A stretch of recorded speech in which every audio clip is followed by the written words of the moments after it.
The confrontation was inevitable. I burst through the door, catching them in their deceit. Her tears meant nothing. Her lover's fear was meaningless. The betrayal was too deep.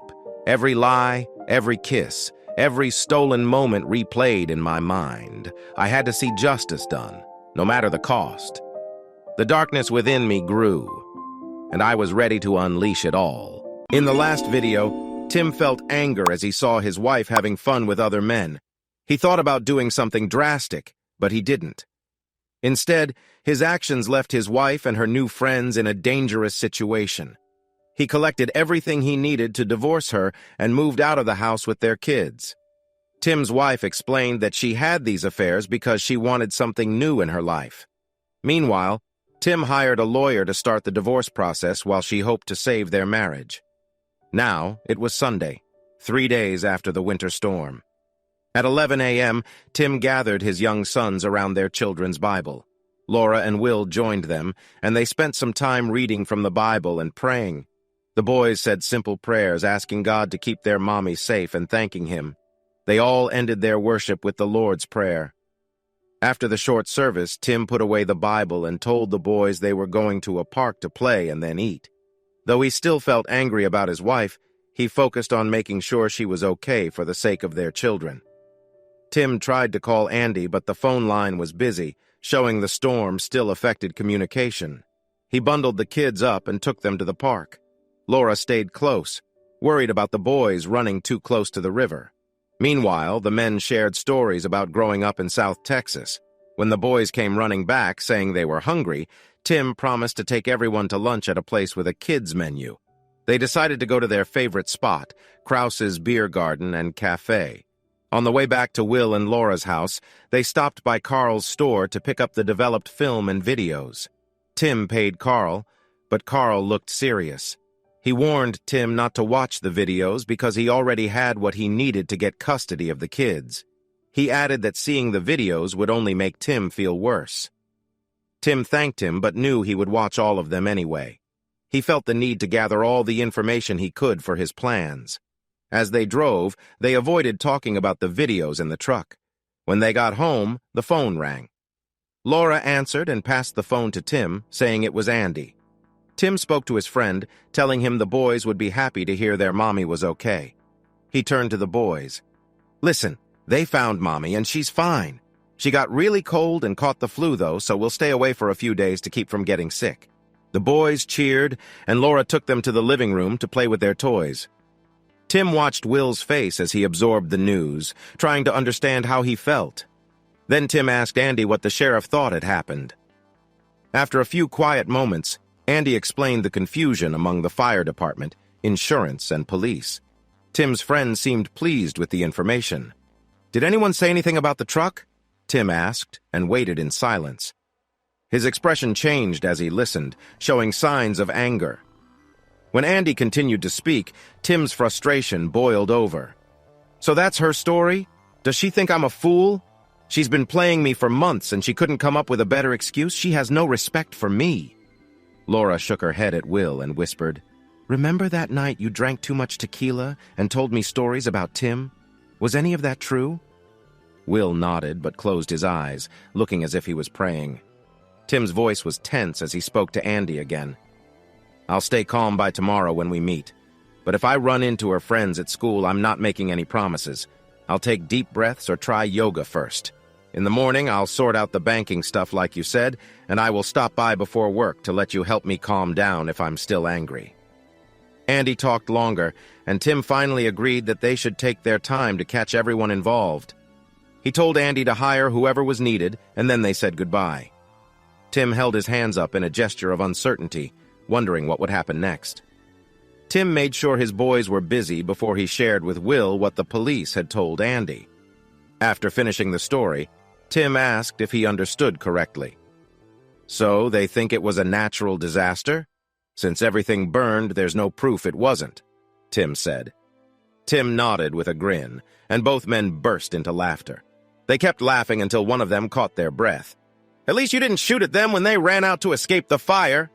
They laughed even harder at that. Laura watched them closely until they calmed down. Should I ask if maybe the weather wasn't the only reason for what happened Friday night? She wondered. No, you shouldn't, her husband responded before he and Tim started laughing again. Laura thought she could get the truth from him if she tried, so she decided to let it go for now. Instead, she asked him what Andy had said next. He repeated what Andy shared about Karen when he checked on her, telling his story of what happened. Laura raised an eyebrow. That sounds possible. Do you think it's not true? She asked. Tim assured her he had reasons to think so and that it would come back to hurt her if she kept lying. Laura, I plan to make my unfaithful wife my ex-wife soon, but I also want to make sure to punish the others involved. Just be patient, and I will keep you updated. He paused, smiling while looking at her. But we need to leave soon. I've got a hotel room near my bank and lawyer. I have a lot to do tomorrow morning. His friends felt let down but helped him pack everything into the car and strapped his sons into their seats. He hugged Will goodbye and then gave Laura a big hug and a kiss. Take it easy on Will, okay? He's here if you ever need someone to talk to, he said, reminding her she could reach out if things felt overwhelming. She laughed and playfully hit his arm before moving to hug her husband. He's better than he looks. We'll be fine. But I know he has your number if needed, she said. Tim chuckled and promised he would try his best and hope it was enough. As Tim pulled away, he felt grateful for his good friends and was ready to forgive whatever mistakes Will and Karen had made before. On Sunday, after seeing Karen, Andy felt guilty as he drove home, replaying what had almost happened. He knew she was trying to win him over and he understood why. But she was so beautiful. He almost gave in. He kept thinking about her stunning looks and how great her relationship with Tim had been. He started to doubt the plans they had made in anger, pushing his worries aside. He already had the information Tim wanted from the police. Since the power was back on, he called Tim as soon as he got home, even though he felt nervous. After explaining what the police found at the scene, burned buildings, wires, and people almost frozen, he told Tim the police believed it was a storm-related incident. The sheriff's department and the fire department came to that conclusion based on what they saw. The old wires that were still hanging were only metal frames because they burned so badly. Andy described the charred remains of a shed and what was left of a house, which was just ashes, burned wood, and some metal parts of appliances. The evidence seemed to match the owner's story, so the authorities moved on to other matters to handle after the storm. The evidence was so clear that even the insurance investigator agreed with their findings. Tim shrugged and said it was just karma. Andy said while the fire may have been an accident, the way they concluded it was both good and bad. It was good because now he could stop worrying about being arrested for trespassing and fire-related charges, but bad because it made it harder to use the photos and videos as proof. How could he explain having them? Tim reacted as Andy expected, focusing on their plans for revenge instead of worrying about the lost evidence. Andy warned Tim not to let his anger and need for revenge cloud his thinking. He asked if Tim was sure he wanted to go through with the divorce plans. Remember, she was a wonderful partner, and they had a strong family. Maybe with some help, she could get past her troubles and you both could find happiness again. Andy shared his own experience. I never really got over my divorce, and I don't want you to feel the pain I do every day. If I had stayed calm and listened to mine, I might have saved my marriage. But I lost everything because I sought revenge instead of understanding. Tim firmly said that was not an option for him. He asked Andy to finalize the divorce papers so he could sign and file them the next day.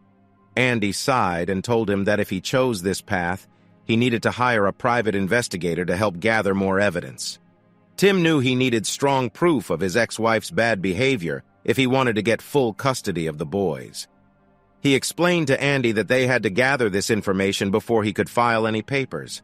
If they didn't, it would cause a huge mess, even bigger than the winter storm that had just hit. Andy said he knew someone who could help, and he might be able to get a lower rate since this person wasn't cheap. Tim agreed quickly and asked Andy to call this private investigator after their meeting the next morning. Andy suggested he go home and talk to his wife first, but Tim said he wasn't ready for that. As Tim worked on the new documents, he couldn't stop thinking about Karen. He imagined being close to her, but soon guilt washed over him like a wave. He made up his mind about what to do next and called the best family lawyer he could find, Patricia Houseman. On Monday morning at 8:15, Tim took his sons to the daycare near their motel. After dropping them off, he went to the bank. He split their savings into his account and her account and canceled the joint credit card. They had 2 certificates of deposit worth $5,000 each. He took Karen off one and himself off the other. Then he headed to Andy's place to go over all the paperwork and assure Andy he was focused today. To his surprise, a woman around 40 to 45 years old was sitting with Andy. "Tim, let me introduce you to Patricia Houseman," Andy said. "She's my good friend and the best family lawyer around.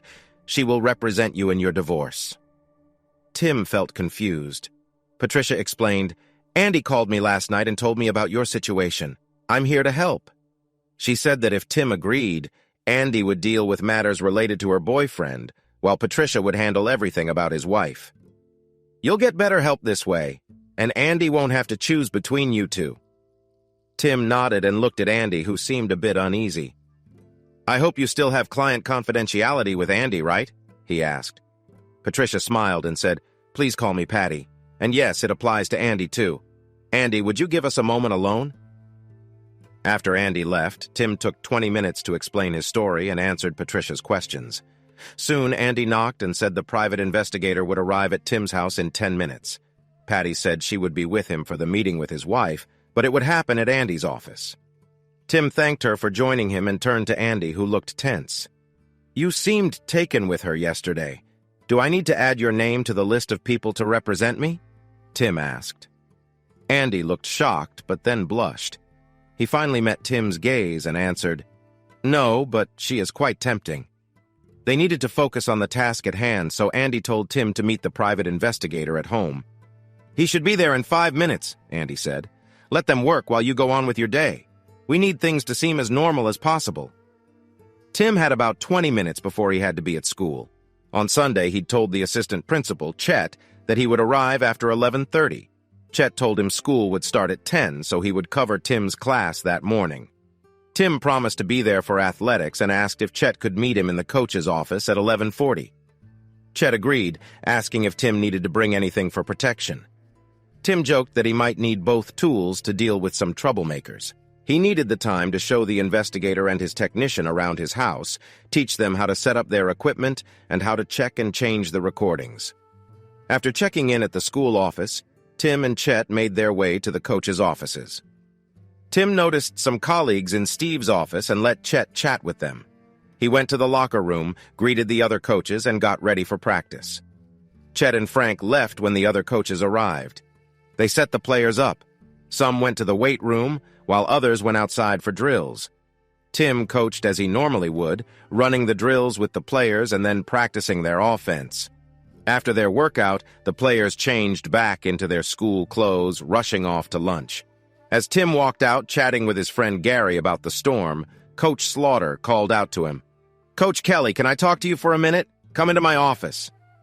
Tim whispered to Gary, "Do me a favor and ask Chet to come back quickly." Gary rushed out of the room and Tim turned back. Slaughter held the door open. Inside were Robertson and Hughes waiting for him. Slaughter pointed to a chair, but Tim chose to sit on the couch against the wall. He took the newspapers from his seat, folded them carefully, and placed a recorder he had hidden in his hand inside the folds.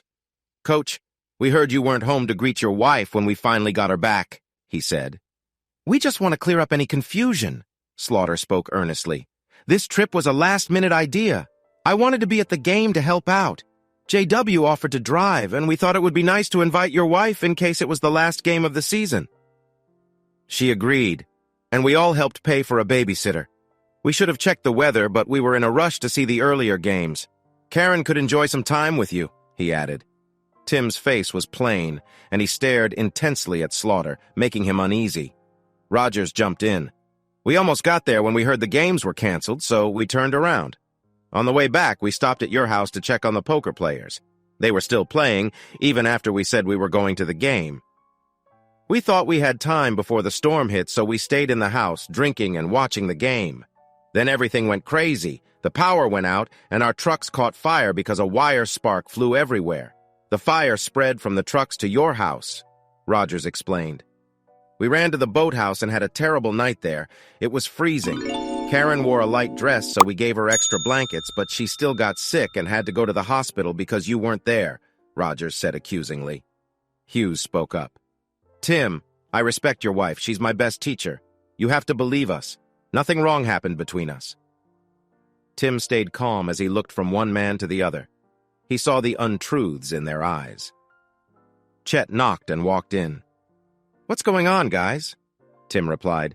"They were just assuring me they did nothing wrong with my wife when they spent the night together." Chet nodded. "It was all innocent." Tim said with a tilted head, "When I got home and found a babysitter instead of my wife, I got a bit upset. I drove around for a while until the storm hit. When my wife didn't come home that night, I got more worried. I was angry and took my kids to stay with family who had power. When I learned Sunday afternoon that my wife was with you three, plus some others, I couldn't help but think about what could have happened." Tim continued, "I wondered if a group of coaches and school board members would really do something like that. Are they really that careless? These are supposed to be professionals, not troublemakers. Would they act that foolishly?" He thought about their characters, jobs, and family histories. "After thinking it through, I still didn't feel better. I asked myself if they would be reckless enough to cross that line with my wife." He looked at them closely, sensing their discomfort. Tim then stood up, saying, "This afternoon I will meet with my wife and her attorney along with my lawyers. I will hear what she has to say and make some decisions. But let this be clear. If you are lying, the trouble from this storm will be nothing compared to what will come next." With those words, he turned to Chet and said, "Let's go," and they walked out. Once outside, Chad asked, "What's the name of the storm that's about to hit Central Texas?" Tim answered, "It's called Abaddon, the angel of death and destruction." Chet was quiet as they walked back to campus. He gently touched Tim's arm and warned, "Remember, this is not South Texas with its little creeks and ponds." Tim replied, "True, but there's a big, deep lake." Chet chuckled. "What were they thinking? Especially Karen. Wow, that is probably the least attractive group I've ever seen." "Except for that guy married to Jeannie," Tim added. "By the way, she called in sick today. Said she would be out for days, maybe all week." Chet said something that made him turn to his friend and ask a question. "Did she say why?" Tim wanted to know. "Yeah," Chet replied, keeping his eyes forward. "She said she fell at home and hurt herself." They walked quietly for a while as they got closer to the school. Then Tim asked, "You think what I'm thinking? She must have confronted him and he really hurt her." "Do you still have your boat at your place?" Tim joked that he might be the first person to swim in the deep part of Lake Travis with a heavy block tied to him. Chet laughed and gave Tim a friendly pat on the back. "You should find out more before jumping to conclusions. But really, when you're ready, I want to hear the full story about this adventure of the storm survivor." Tim promised to share it later and headed to teach his afternoon class, AP Biology. After the class ended, he went to the gym parking lot to meet Sharon. She had the statements he needed, except for one. "Mary Perry didn't want to get involved," she said. "But we all know the real reason. She has a big crush on Coach Rogers since he got divorced." She went on to say they included that night in the reports, since they knew when Mary was present.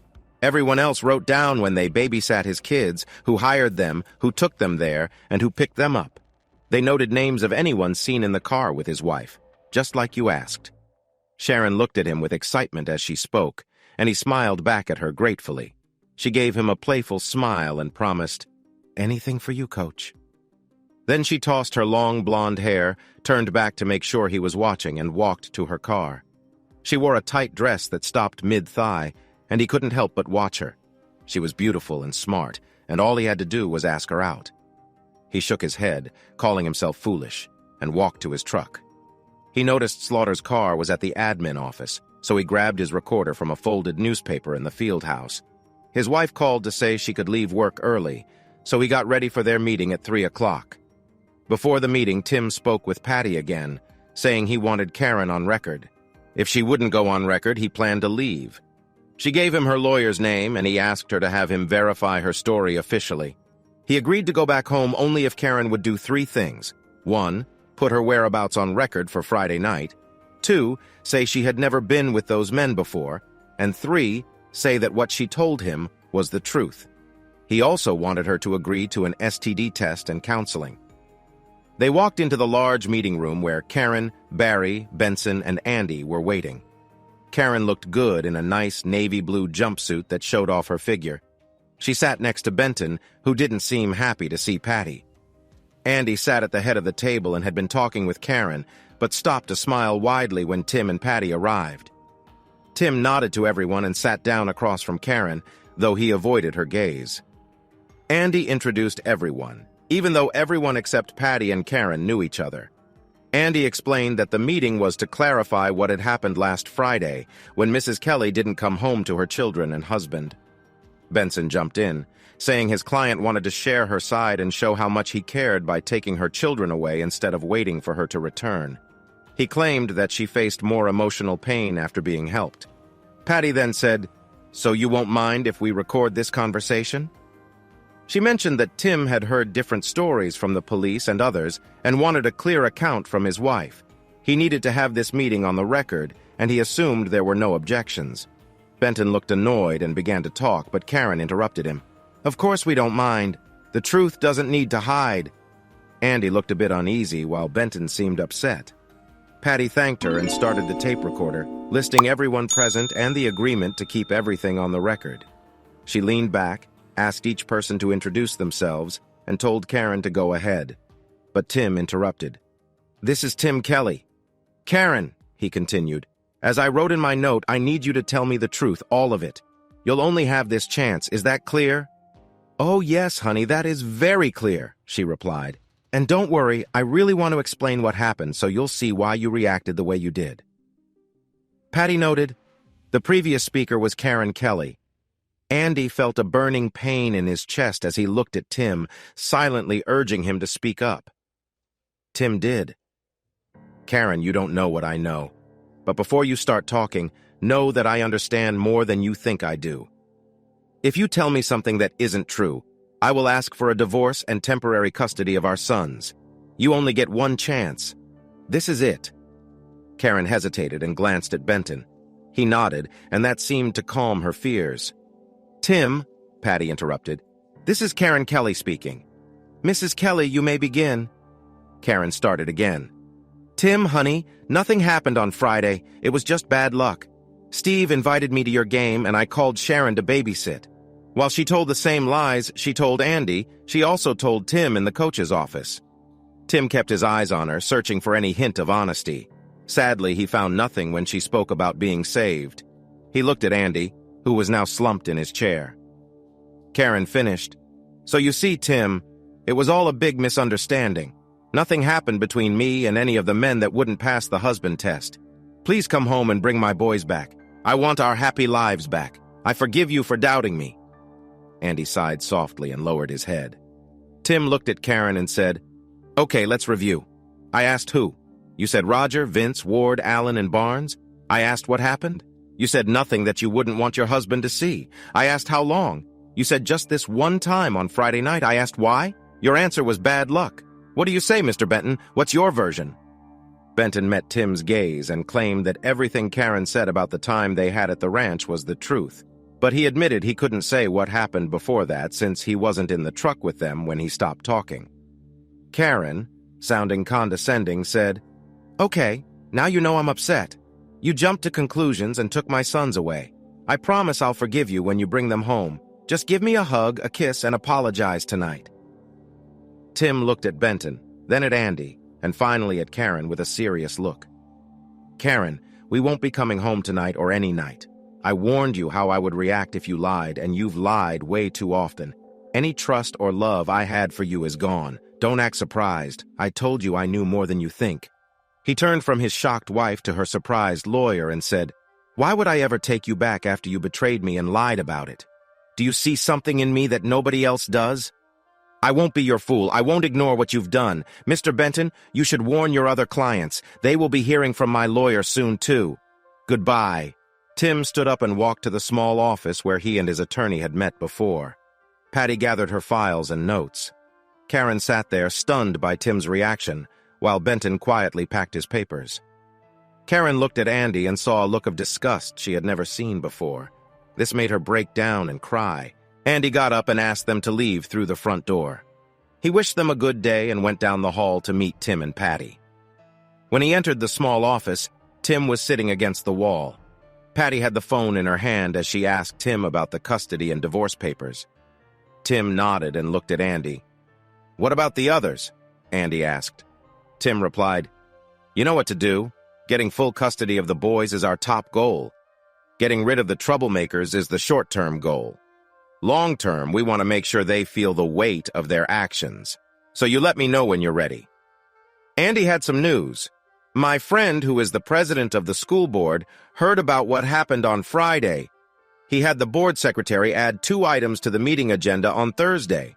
They seem minor now, but if we are prepared, he plans to suspend all the school staff involved and censor 2 board members.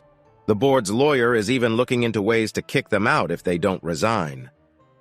With this in mind, I suggest we wait until Friday to act." Tim divided some statements from the babysitter among both attorneys. He mentioned that one girl wouldn't give a statement, but added, "This shows it has been happening weekly since after Christmas. I want to get back at them, but ruining them will be enough if they deserve it. None of these men should be around children." He added, "I learned today that Larry's wife took the week off because she fell at home, but we know what really happened. I'll talk to her before I pick up the boys. If he hurt her, she should call my husband. He will make sure she is safe and that he pays for a long time. Here's his card." Tim stood up when his friend Tim did and took his arm. "You were right," he said sincerely. "She lies all the time. I can't tell you to go back to her, but Tim, don't let your anger hurt your son. If you're in jail, she'll get to keep him no matter what she's done. Stay calm." Tim thought for a bit, shook hands with his lawyers, promised to stay calm, and then left. When he rang Jeannie's doorbell, she didn't answer. She said she was sick and didn't want him to catch anything. He reminded her she told the school she was hurt and that he would call the police if she didn't let him in. Finally, she opened the door just a little and begged him to leave, but he gently pushed the door open and stepped inside. Jeannie hid behind the door, trying to keep her face hidden. Tim felt rage when he saw her pretty face was swollen and bruised. One eye was almost closed shut. He noticed more bruises on her arms and that she was holding her side. "I swear I'll make him pay," Tim thought, angry. Jeannie shut the door and pleaded, "Please, Tim. He just lost his temper. He promised he wouldn't do it again." "Is this the first time he promised that?" Tim asked, doubting her words. Jeannie looked down and he knew the answer. "Jeannie, people don't change, especially bullies. He will keep hurting you. You need to let someone help you. I know the right person. You need to call Jimmy Houseman. I'll help you make the call. You need to tell him everything. I'll stay with you until your lawyer can help." Jeannie shook her head, looking scared and ashamed. "No, please." Tim insisted. "Do you want to get hurt more? You have to stop this now. I'm calling them. You will talk." Jeannie still looked scared, but took the phone from him. She listened for a while, said yes, and then cried as she told the lawyer her story. Tim's heart ached for her as she talked about how scared she was when he left. She told him about her husband coming home and beating her until she lost consciousness. Tim's sympathy turned to anger at the man who hurt her. He promised himself that the man would feel the pain Jeannie endured. After her call, Tim helped her pack a bag and gently helped her into his truck. He drove her to Jimmy's house where she would stay until she was safe. On the way there, Jeannie hesitated. "Larry got mad because I didn't believe his story about poker, and he was upset about his car being burned. I told him I've never known him to play, and he got angry. I was furious he was lying, so I said I've known him to cheat on me. That's when he hit me," she continued. "I begged him to stop, but he just kept hitting me. Then he grabbed a broom and hit me with that, too. When it broke, he told me I wasn't really hurt and that he would take care of me." "Jeannie, does he really think you can believe him?" Tim asked. "You can't trust him at all. He lied about everything." She looked down, lost in thought. "Maybe I overreacted. Maybe I should have believed him. No, he's a liar. You have to get away from him. You deserve to be safe." Tim looked at her. "We both have been hurt. I'll support you and you can support me. We need each other right now." Jeannie nodded, then leaned her head on his shoulder. "I didn't know Karen was there too. I'm so sorry, Tim. This must be hard for you. I need your support and I want to help you too. Can we do that? Tim tried to lighten the mood. Sure, I can think of a way to help each other, but it might take a while. Jeannie looked up at him a bit playfully and said, With how I feel right now, I don't think I can help you like that. Maybe we should wait until things are better for both of us, Tim said, tilting his head to see her better. Even with the bruises, you're still beautiful, he said softly. I miss seeing both your lovely blue eyes. She laughed and playfully hit his chest again, but it felt more like a friendly tap than anger at what he said. Tim kept talking, saying the most important thing he got from her was about their first time together. He told her he would wait as long as she promised there would be a first time in their future. I'll wait happily, she said quietly, looking down. When Tim asked her to repeat it because she wasn't looking at him, she lifted her head from his shoulder, leaned against his arm, and said, I will wait if you promise it will happen as soon as I'm better. This surprised him because, despite their many chats and his light flirting, she had never shown any interest in moving their friendship further. She seemed too nice to flirt back or cheat on her husband. Yet, her answer showed she had been thinking about it for a while.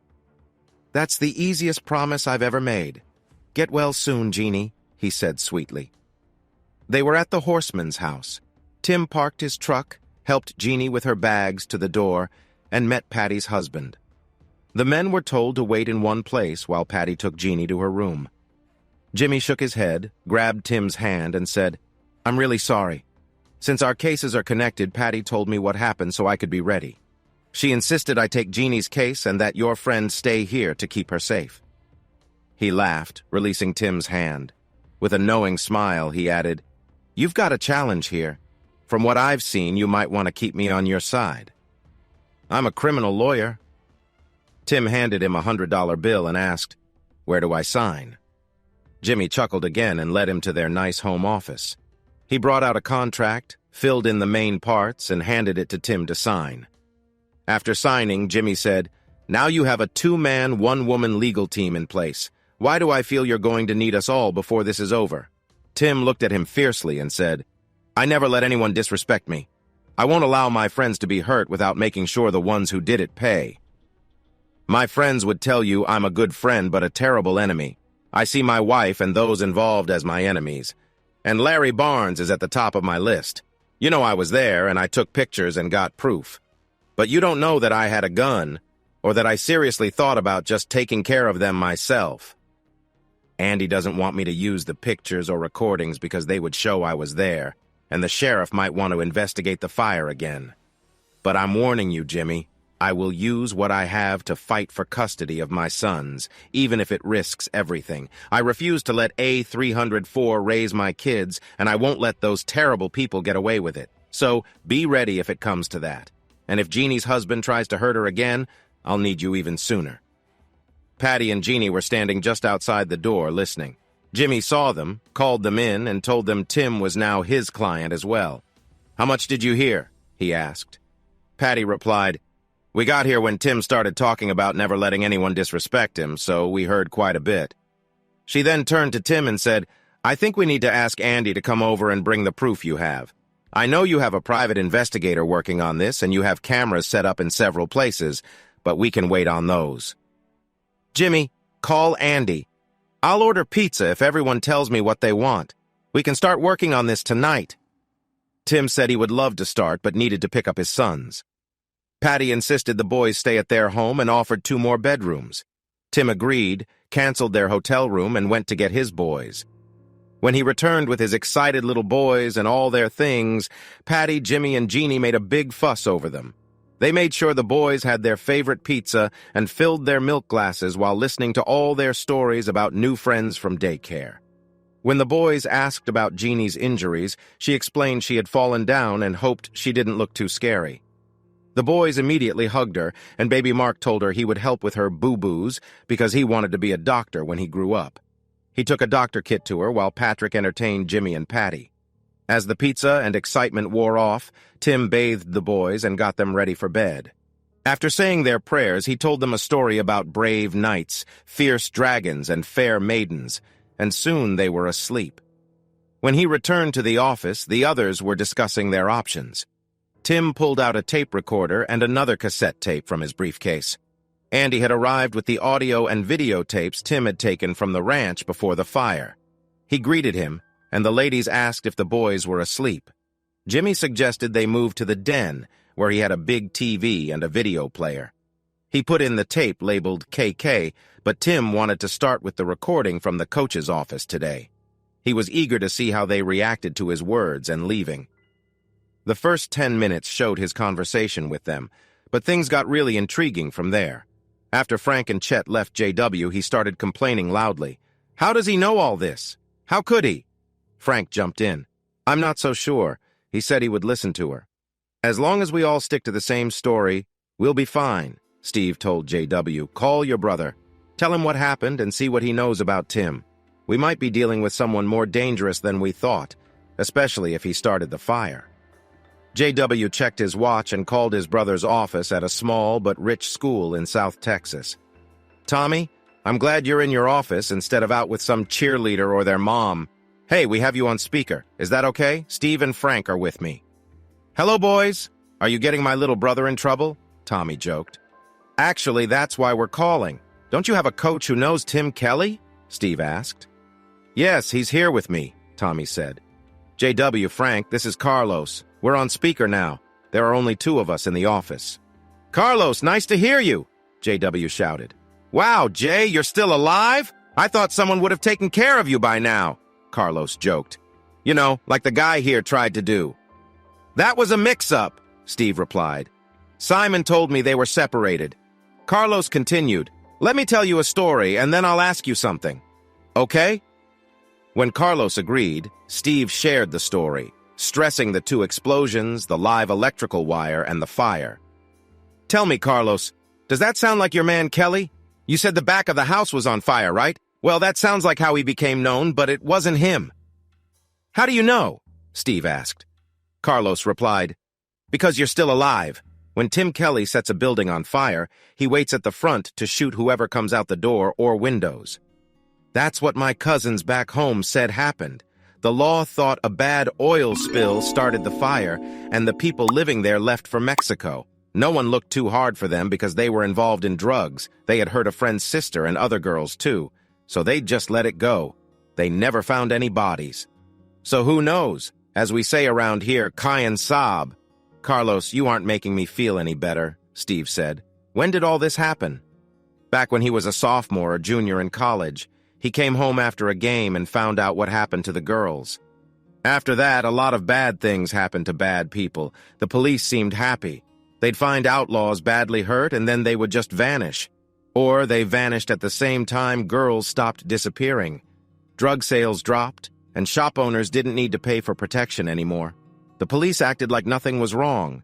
When they were asked, they said nothing was happening besides what the law was doing. But we knew it was those gangs from La Rosada, or those called Raton del Siglo. Some are white, some are Mexican, but all are dangerous. If it really was him, or if he finds out you were with his ex-girlfriend, I hear Panama is nice this time of year. You might want to book a trip." After they hung up, everyone in the coach's office was worried. They promised to meet with the others after Karen, Tim, and the lawyers had spoken to plan their next steps. The tape went quiet for a moment after a door opened and closed until Tim picked it up later. Tim had been watching the tape. When he looked up, everyone else was looking at him closely. "Tim, is that story true?" Jimmy asked. "If you call the sheriff, he will tell you a very different story," Tim said. "Carlos is just adding to the story down there." Jeannie agreed, saying, "I find it hard to believe the nice man I have coffee with every day could do those things, even if they were drug dealers and attackers." "I find that way of thinking hard to believe enough," Andy replied. "From what I hear, that's how people in the Big Bend and parts of South Texas handle what the law can't or won't. 150 years ago, that's how they dealt with criminals, though most just got hanged." Neither Andy nor Jimmy said anything right away, but they watched Tim with a mix of respect and fear. Finally, Andy looked at Jeannie and said, "Jeannie, people say Audie Murphy was one of the nicest guys in the world, but he was also a decorated soldier. It's hard to know what a man can do until his life or his loved ones are at risk. I'm not saying Tim did anything like that, but being nice to someone like you is not the same as facing drug dealers who attack and hurt your friends." Jeannie looked thoughtful, and then turned to Tim, trying to shift the focus from him. "Do you want to hear more audio?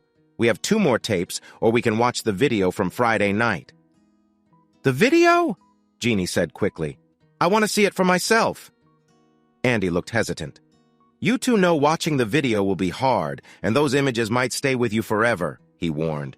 "But if we do watch, and it's as bad as they say, leaving might not even be an option." "For me, there's no other way out," Tim said. Jeannie, "No, I want to see it," she said, though it was clear she was unsure even as she tried to sound certain. Jimmy then started the tape called KK. 3 of us hit play. We settled onto the couches and chairs and focused on the screen. The video started with a scene where Karen arrived at the door wearing a revealing dress. I answered the door, invited her in, and gave her a warm hug. Everyone in the room was paying close attention, but Jimmy and Andy were watching the hardest. JW and Karen began to kiss. Tim promised to stay calm, but watching them together really upset him. It was clear this wasn't their first time together. While everyone else was glued to the video, Tim's eyes drifted to Jeannie. Jeannie's face was bruised and swollen. Her eyes were red with tears. He could see her sadness for what he was going through. She knew her husband was about to be exposed for cheating, and despite everything, she felt sorry for him. He had realized over a year ago that she was a special person, but tonight showed just how caring and loving she truly was. Jimmy broke the silence. "Tim, I'm really sorry about what's happening. Can we skip ahead to when Larry Barnes shows up? Jeannie will be meeting with a police officer soon about the injuries from her husband. I think seeing what you described will help her feel stronger about filing charges." "Sure," Tim replied, moving the video forward. Jimmy mentioned that this was something Jeannie decided while her husband was with their kids, and Jeannie nodded in agreement. Tim leaned down and fast-forwarded until he saw Frank getting off the bed. He pushed play again and sat back down. Jeannie watched as her husband held Tim's wife, telling her how great their time together was. Tears fell freely from her eyes, but now there was a sense of determination in her. When Larry made fun of Tim, she set her jaw and told Jimmy, "I'm ready. I don't need to see more. He betrayed me and then hurt me when I questioned him about his poker game. I want him in jail while I collect my things from that house. He would be in trouble for sure if he keeps spending money we can't afford." "Patty, can we file for divorce as quickly as possible?" Jeannie continued. "And I want everything from him." "Absolutely," Jimmy added. "But first, tell the police officers in detail what happened and how badly he hurt you. Show them the bruises on your body. If a female officer comes, take her to another room and tell her everything. Don't hold anything back. There's no shame in being hurt by a monster.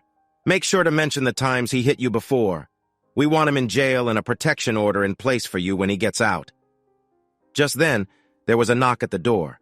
Jimmy and Jeannie went to answer it. 2 police officers, 1 man and 1 woman, and a female emergency medical technician were there. They all went into the living room, and the door was closed so they could have some privacy. Patty, Andy, and Tim stayed behind to watch more of the video. Tim rewound it back to where they had fast-forwarded before. Karen was with JW when Steve came in from another room. He knelt behind her and grabbed her. The acting was decent, but the whole production was low quality.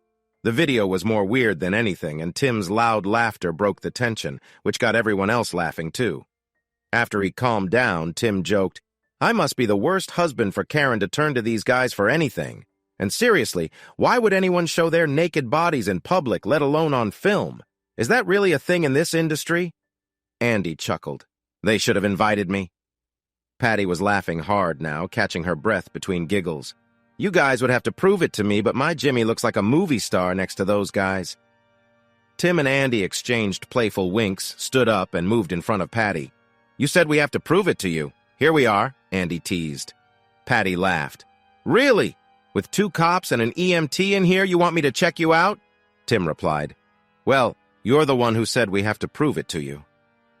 Patty looked back and forth between the 2 men, glancing at the door nervously, before finally saying, "Thanks, but no thanks. I'll take your word for it." As they were laughing and the video played on, the door opened again. Jimmy's first words took the fun out of the moment. "The EMT is worried about Jeannie's eye socket. She wants to take her for x-rays. Patty, It might be best if you go with them to the hospital and bring her back if they let her go. Patty grabbed her purse and coat. How did she handle it? Jimmy replied. She was brave. She's definitely been abused, but she talked about the beating she took last Saturday and mentioned 3 other times he hit her too.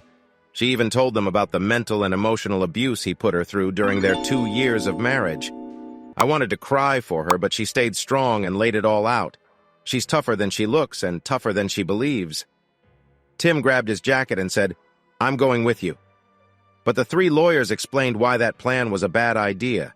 He nodded and told Patty to let Jeannie know he was on her side. Be brave, he said. She nodded back and left. Jimmy looked tired. He suggested they watch more videos tomorrow when they would feel better, and Andy agreed. Tim said, I want to watch some more now. I can't sleep anyway. Will I see you both back here tomorrow? They decided to meet for dinner, get the boys to sleep, and then have a meeting. Tuesday was pretty calm. Even gym class was drama-free. Tim did get some hard looks from JW and Steve, but maybe Chet hanging around kept them in check. Tim had changed into his gym clothes before coming to the school to avoid the office. He wanted to fight, but so far he kept his cool. Chet walked with Tim as they went to campus. I heard you doubted the story Karen told. I also heard you helped Jeannie from her bad situation and got her help. Tim agreed with the first part, but said the other roommates were the ones who really helped her. Interesting view, Tim. You do know Jimmy and I were fraternity brothers, right? And I introduced him to Patty? Let's just say their view is different from yours. What happened to lawyer-client privacy? Tim asked with a grin. Chet replied, sometimes friendship comes before that. Just before they got to the building, Chet stopped and told Tim something important. The school board president had changed the agenda for the upcoming meeting to include a secret session about claims against the Educator Code of Conduct. I have to tell Frank Hughes, Steve Slaughter, and John William Rogers that they must come to the meeting and can bring a lawyer if they want. The board president informed Joe Ward about an hour ago. I thought you'd want to know so you can avoid them until after the meeting. I think they're going to blame you instead of themselves, Chet said with a knowing look. And yes, you can thank the principal for my being at gym class today and for the rest of the week. He really has connections, Tim said. And he seems to like you a lot since you've been here for 6 weeks. Instead of stopping for lunch, Tim grabbed a sandwich while driving to his old home to swap the audio tapes. He rushed back to school to teach his afternoon classes and led a short meeting with the science team. Then he hurried to pick up his sons, as Patty suggested. The boys were at a local daycare in their safe neighborhood. The manager had strict rules that only Tim could pick them up. After he got them, they headed to Horseman's house, where they found 2 young girls about the same age as the boys, along with their mother. After they said hello, the mother, Casey, took all the kids to the kitchen for snacks, letting Tim and Patty talk in her office. Patty had just received the order for temporary custody after school, and she was upset. At first she cried, but then she gathered herself and marched into Frank's office, shouting at him for at least 5 minutes. The secretary, who was also close to Frank, kept everyone else away, but Tim could hear her from outside. He didn't catch everything, but the main point was that they had promised her that no one would know, and if she lost her children, she would make sure they paid. Frank responded, "If we stick to our story, you'll keep your kids." She seemed to calm down, or maybe she just got tired of yelling. "They're meeting tonight at your house to discuss their plan. I hope you have new tapes ready." Tim assured her that he did and wished he could watch. He knew his wife and the men were in for her anger, which he'd love to see, but he guessed he would just stick with the audio recordings. The hearing for the temporary custody was set for tomorrow afternoon at 2 o'clock, in front of a judge who was well connected. Patty knew the situation, and she was confident that things would be fine. "I want to make sure you want us to call all 7 men to testify under oath," Tim confirmed. She warned him that this plan could backfire if the judge believed their stories after they spoke. "We'll make the decision soon. I'm sure we'll have what we need to make them pay by then. If not, I have more audio and videotapes in my bag. Trust me, Patty, she is not getting my sons. If she does, I'll let you know once the boys and I are settled somewhere far away." Patty laughed a little but shook her head and said, "Don't tell your lawyer about our talks." Jimmy and Andy joined them at that moment, and the three lawyers discussed their strategy until Pretty Mom returned with all four kids. She and Patty took casseroles out of the oven and called everyone to dinner at the big dining room table. The table was nearly full of vegetables, salads, casseroles, desserts, and drinks before they all sat down. One of the young girls ran to the back and came back with a man Tim didn't know, along with Aunt Jeannie, who looked terrible with her swollen face, stitches on her lip, and a big patch over her eye. Still, he could see that some of the swelling had gone down, and some of the bruises were changing color, which were good signs. The other three kids ran over to her. She knelt down, feeling the pain from kneeling and the pain from being hugged by the kids. Still, she smiled on the side of her face that wasn't as swollen from the hugs. Little Mark helped her to the table, wanting her to sit next to him. The others found their seats, leaving just one empty chair next to pretty Mommy Cassie. A moment later, that chair was taken by a stranger, handsome Dad Eric. He was welcomed with kisses from his wife and daughters. The talk was light, and the food was great. After they had French silk pie for dessert, everyone took their dirty dishes to the sink. Patty rinsed them, while Cassie loaded them into the dishwasher. The men went to the living room, and Jeannie took the kids into an extra bedroom-turned-playroom.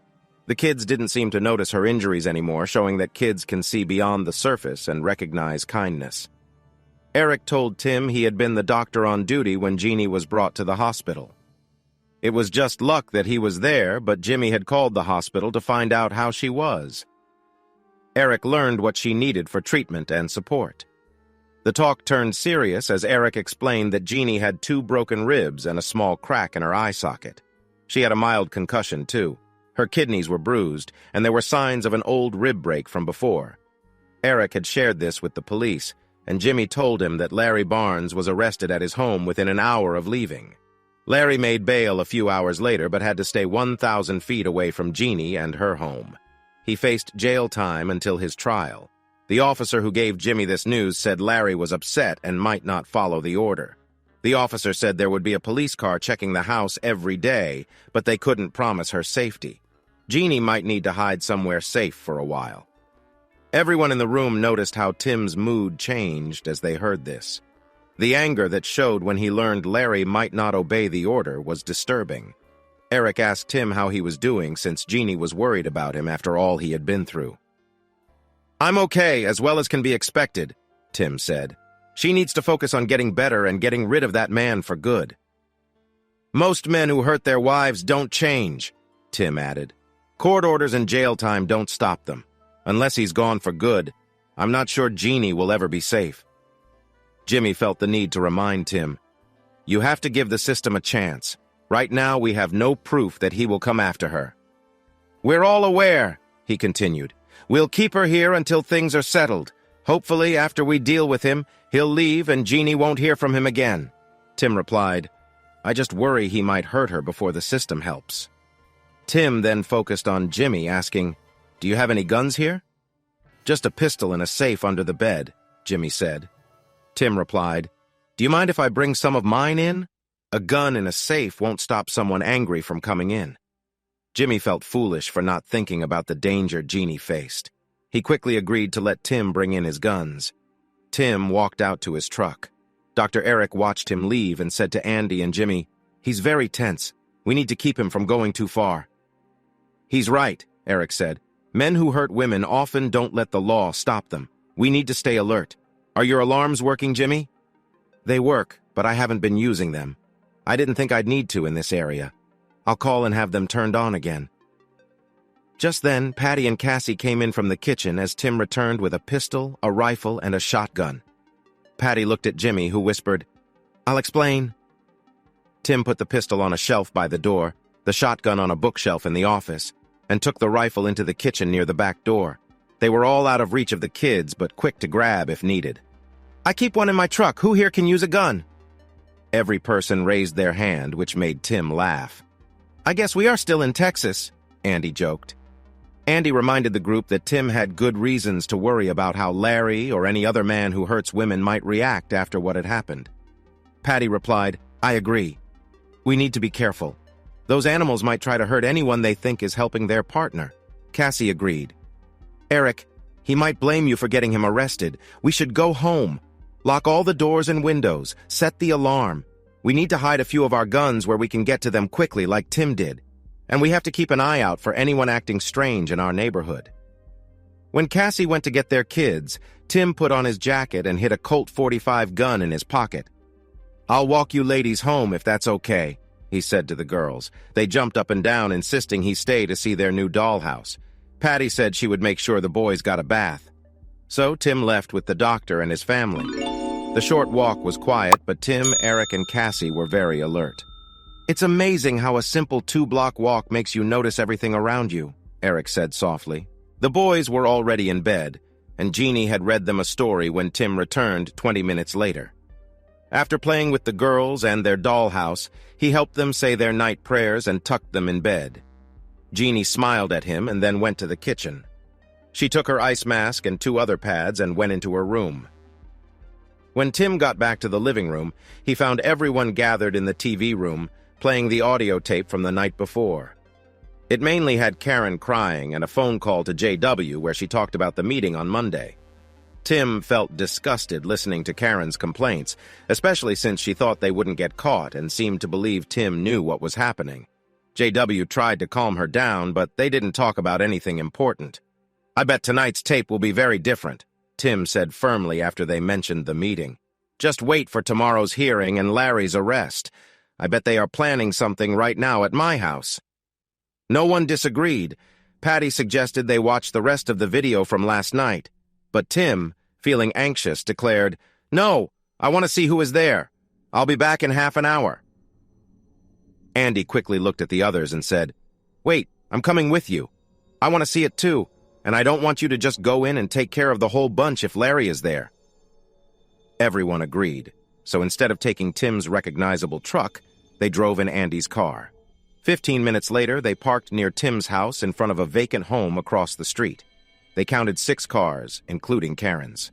Tim held out his hand for a bet, but Andy replied he wasn't foolish enough to bet against them being there. Tim suggested they sneak back, check who was inside, and listen in. Andy hesitated, but Tim jumped out of the car and ran across the street with Andy following closely, cursing softly. They slipped away from the road near a small creek and crept through the bushes close to the house. They found a hidden spot behind the chimney and stood by the living room window to watch. Just as they thought, the whole group was inside. Rogers, Slaughter, Ward, Hughes, Allen, Vinton, Barnes, and Karen. Tim took many pictures with his camera, then agreed to leave when Andy asked. Patty asked what they heard. Andy explained, "We didn't catch everything, but we did hear Karen and JW discussing how Tim would never find out, and Karen was worried she might lose her kids." Benton tried to assure her, saying Tim was just trying to trick them into confessing, and if they all stuck to their story, they couldn't be caught. He told her she would get her kids back, and then she could decide if she wanted to let her husband back in or not. Benton also said they should all write statements to share, because then the lawyers could only ask them about those, making it less likely they would forget something important during the hearing. Joe Ward reminded everyone that they needed to stop arguing and focus. "The custody hearing is tomorrow, and the board meeting is the next night. We need to get ready." Jeannie's husband noted his arrest and trial, saying they needed to support him too, or he might confess to get a lighter punishment. Vinton assured him he would help him get off and that they had to stick to their story. Slaughter dismissed the concern for Benton, calling him a worthless person who could ruin everything for them. They left before hearing more, since Karen and JW walked into the kitchen, which was near where they were hiding. Tim grinned and said, "If the recorder worked, we've got them. You 3 need to make sure they are questioned under oath, and we can play the tape after they testify. I have the pictures with the time and date so we can prove they were at my house. If we do that, we will win." Unnoticed by anyone, Jeannie stood quietly in the kitchen doorway. "When it's Larry's turn to talk, I want to be in the front row. I want him and everyone else to see what he did to me while he tries to lie." When she spoke, everyone turned to her. They were surprised by how strong and angry she sounded. Patty asked her if she was sure. She said yes, definitely. Patty then said she would call Larry after Roger and Slaughter. He would be the first poker player to be called. This should surprise them all and give the judge something to think about. Speaking of surprises, David, I want you to be in the audience when the board meeting starts with your tape recorder. Tim, we won't ask you to come into the closed meeting right away, but knowing you have the tape should speed up the resignations. If they want, you can come in and play the recording. The 5 other board members will get rid of all the workers and remove Allen and Benton from the board, or whatever their lawyer says they can do. Please call me if you need to. I want to confront those people whenever I can, Tim replied eagerly. I would enjoy revealing their wrong actions, and I would say that her bosses forced Karen into bad situations. True or not, this could give her a chance to save herself and hurt them. I am sure she will take it. I want them not just to leave, I want them to lose their teaching certificates, so forget about them resigning. No way, we have got them. I want them all ruined so they can't harm teachers or kids again. Of course, we need to do the same with Larry. The city has a moral code too. We have to get him fired so it shows on his record. Then he won't be able to get good jobs. Is everyone with me? Let's go after them. Everyone nodded excitedly. Jeannie gave him a gentle hug and said, Thanks for looking out for me, Tim. He hugged her back softly and kissed the top of her head. Patty, Andy, and Jimmy exchanged looks. Patty then said, You two are easy to read, so we should keep you apart until this is all over. Then you can do what you want, but not now, okay? They nodded but didn't pull away from each other until Patty spoke again. Tim, the first video is of Karen and JW, then Karen, JW, and Steve, and then Hughes joins in. It's disturbing to watch, but the words they recorded are definitely revealing. If we play the sound even without the video, they will all lose their teaching licenses and might even go to jail. It will be hard, but you need to watch. Jeannie said, Then I will watch too. Patty looked confused, but Jeannie stood strong with a determined look on her face. They wanted to use the TV room. Jimmy started the tape and they all watched. Jeannie sat by Tim and held his hand as one awful scene after another played out. When Karen left after the 3 of them shared her, they made fun of her mean husband. Jeannie felt Tim getting tense, so she held him tighter, soothing him with gentle words. The sight of the beautiful cheerleader, who was hurt so badly that her face had bruises and her eye was swollen, was shocking. It touched Tim deeply. After it finished, they talked about how to use pieces of the video without putting Tim in trouble. Jeannie held on to him and rested her head on his shoulder. Tim became lost in his thoughts of revenge, but Jeannie carefully stood up and pulled him to follow her. When the others looked at them, she saw Patty's disapproving look. She firmly said, We won't be close in public and we'll keep things to ourselves here, but I need him and he needs me for support. So you 3 focus on your own plans. We will see you in the morning. The others exchanged smiles. The shy Jeannie was gone, replaced by the strong woman Tim admired. Following her lead, Tim hesitated as she pulled him into his bedroom.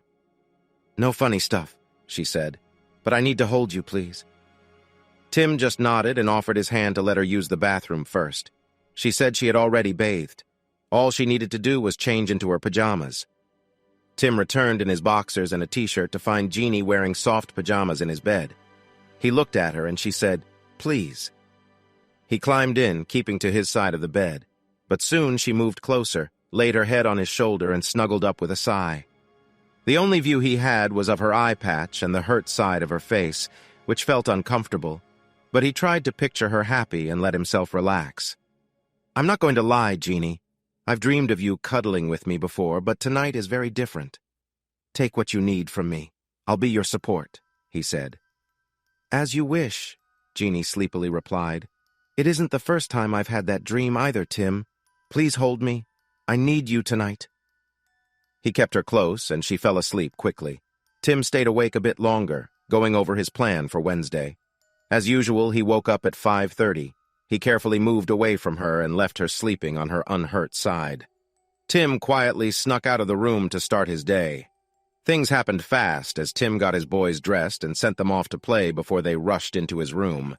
He turned on cartoons in the living room while making breakfast. He served the boys green eggs and ham with toast. After they were all dressed and warm for the cold morning, they headed out to the truck. Patty showed up wearing a thin robe and reminded him to get the tapes from the house and listen to them soon. She wanted to make changes to the presentation based on what they learned. She also told him that he needed to be at the family court in Georgetown by 1 for the 2 p.m. hearing and that she wanted to hear the tapes just in case. Tim looked her over, winked, and jokingly said she could be in his movie any time. She turned red and tightened her robe. He laughed at her shyness, promising he would be there on time before taking his boys to the truck. After teaching his first 2 classes, Tim stopped by the principal's office to remind Mr. Jones that he was taking the rest of the day off. Mr. Jones looked up from his papers with a sad expression and said, "Good luck, son," before going back to work. Next, Tim visited Chet in his office and closed the door before asking, "What's going on?" Chet replied, "Not much, really. There's not much gossip about your wife or the bad weekend or anything about the board meeting." He continued, "Only one person, the curriculum director, mentioned it. I told her I didn't know enough to comment on it. She said she didn't either and then asked what I was doing this weekend. After I got over my surprise at her invite, I told her I was sure we could find a time that worked for both of us." Chet smiled as he said, "She giggled and told me Friday night would work and to bring a toothbrush." Then he shifted to a serious tone and asked, "How are you holding up, and how is Jeannie?" Tim replied, "I'm okay. She's hurting and feeling weak. I need to gather some evidence on this." He added, "Speaking of evidence, do you know where I can find a type of sniper rifle that can't be traced? Something like a Remington 725, 06 or a 300 mag. Chet considered this a moment and said, "Actually, I do, but who wants to buy one without getting strange looks?" Tim explained, "I'm planning another hunting trip to West Texas next year. I want to get the rifle now to practice before we go. A man needs a good rifle for long-range shooting." Chet nodded and smiled, saying, "Is tomorrow soon enough?" After leaving the high school, Tim drove by the elementary school and saw Karen's car parked in her spot. He went home but found Benton's car in the driveway.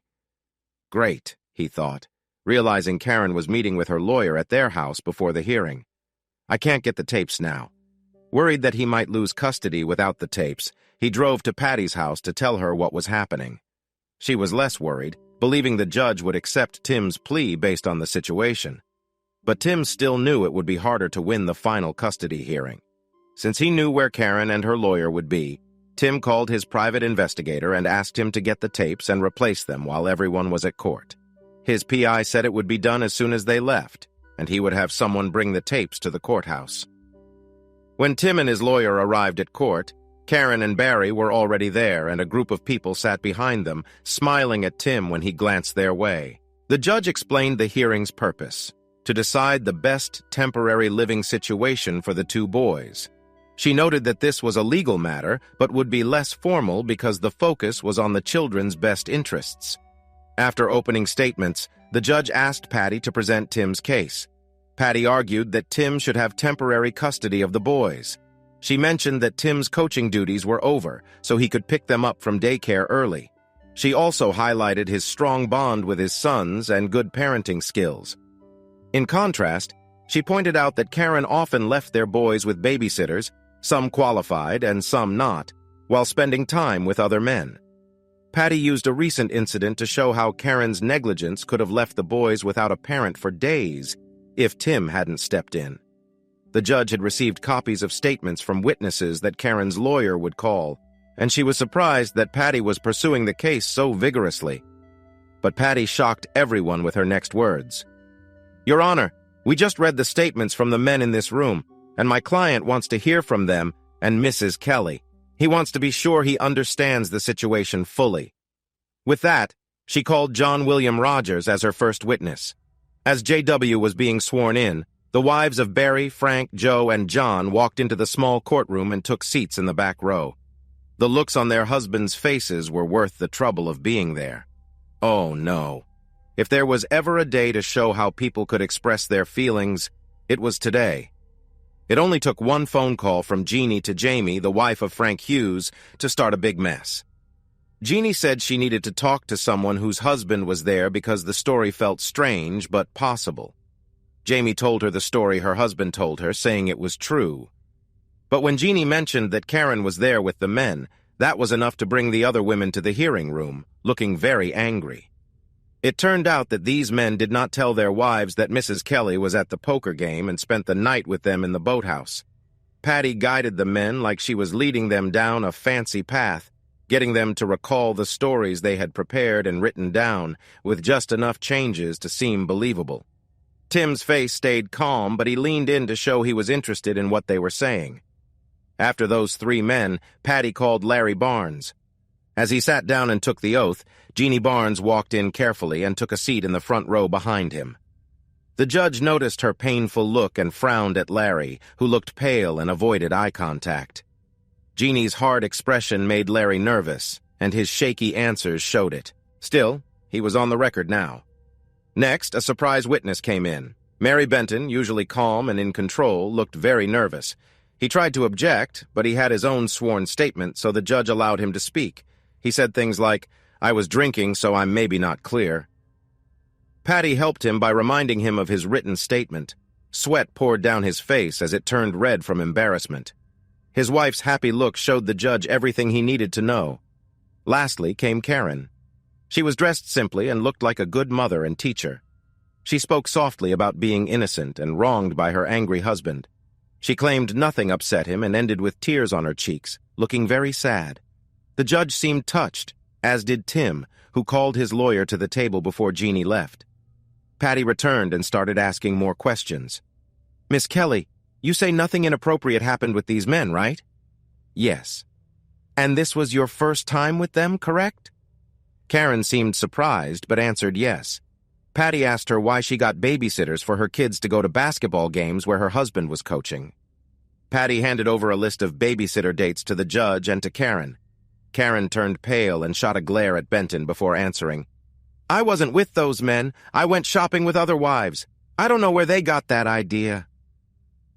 Then, just as she finished speaking, 5 high school girls who were on the list walked in and sat near the wives. Patty went back to her briefcase and brought the babysitter's statements to the judge, asking to add them to the records and offering to bring the girls in to speak. Benton disagreed strongly, but the judge said Karen opened the door with her comments. Karen looked even paler, but she tried to keep smiling at the girls. The girls gave her angry looks, and Tim noticed his wife's growing panic. He saw that the men were starting to look worried too.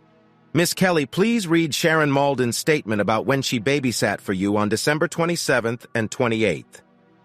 Karen complied slowly after the judge insisted. The statement said that Coach Rogers set up the babysitting on December 27th, telling Sharon he was taking Mrs. Kelly to the basketball game where Mr. Kelly was coaching. He called again the next day, and Sharon babysat for them again. He told her that Mrs. Kelly was going to the game with him and some parents. Karen reluctantly read more of Sharon's statement.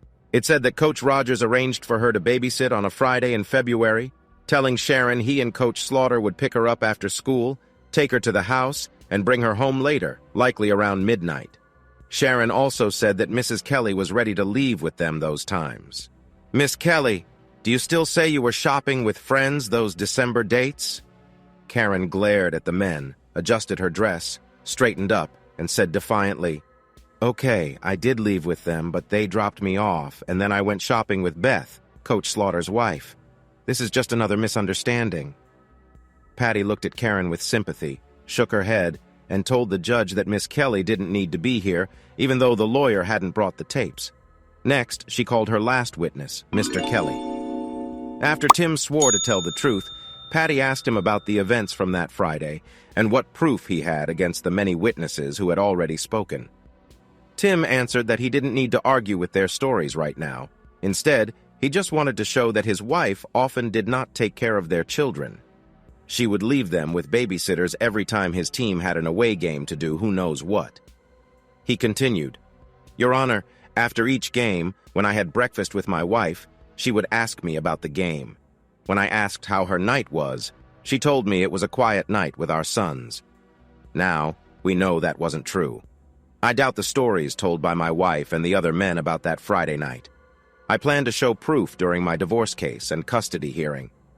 But for today, I just need to prove that I am the better choice for custody in the meantime. If my wife gets custody while I'm not living at home, I worry that her neglect might continue or even get worse.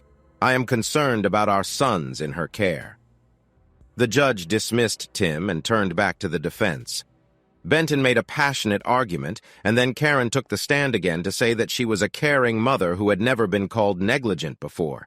She wanted to keep her kids with her while she and Tim figured things out. She believed Tim's anger and worries would soon fade, and he would come home. The judge didn't believe her story. There were many signs that Karen had left their children with young girls so she could be with other men. She had also lied to Tim about what she was doing that night. The men's stories didn't hold up well, but that would be dealt with later.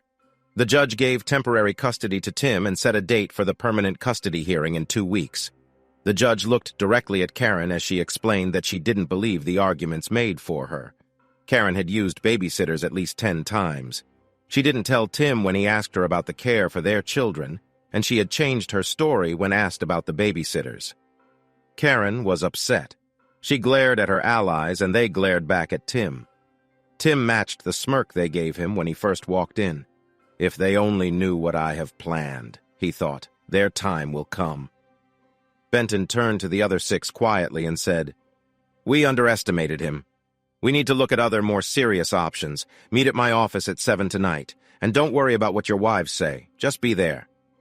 Dinner at the Horseman's was cheerful. Jeannie made spaghetti with meat sauce and meatballs, a big salad, a bowl of fresh fruit, and gelato for dessert. Andy, Eric, Casey, and their kids added to the happy atmosphere. After the meal, the men went to Jimmy's office to listen to the recordings from the previous night that Pat had dropped off. As they listened, Tim became angrier and more worried. "It's unbelievable!" Tim shouted. "Their arrogance and lack of any guilty feelings leave me speechless." Andy spoke softly, warning, "That's true. But did you notice the threat in the promise Benton made to Katie? She said she would ruin them if she didn't get her sons back." Vincent agreed, saying they would do anything to make that happen. Rogers told her not to worry. "There are many ways to handle this. Some might see this as harmless advice, but Tim, it could also be a warning to you." "I hope they come after me," Tim replied. "They don't know what I can do." "Just make sure your boys don't get stuck in the middle, Tim," Dr. Eric warned. Tim replied, "They won't hurt the boys. Karen would make sure nothing happens to them. If Andy is right, they will try to catch me alone or with someone who isn't the boys." They returned to listening to the recordings from the phone and their home. The talks proved that they did what they said they hadn't, and they agreed to create false stories before the hearing.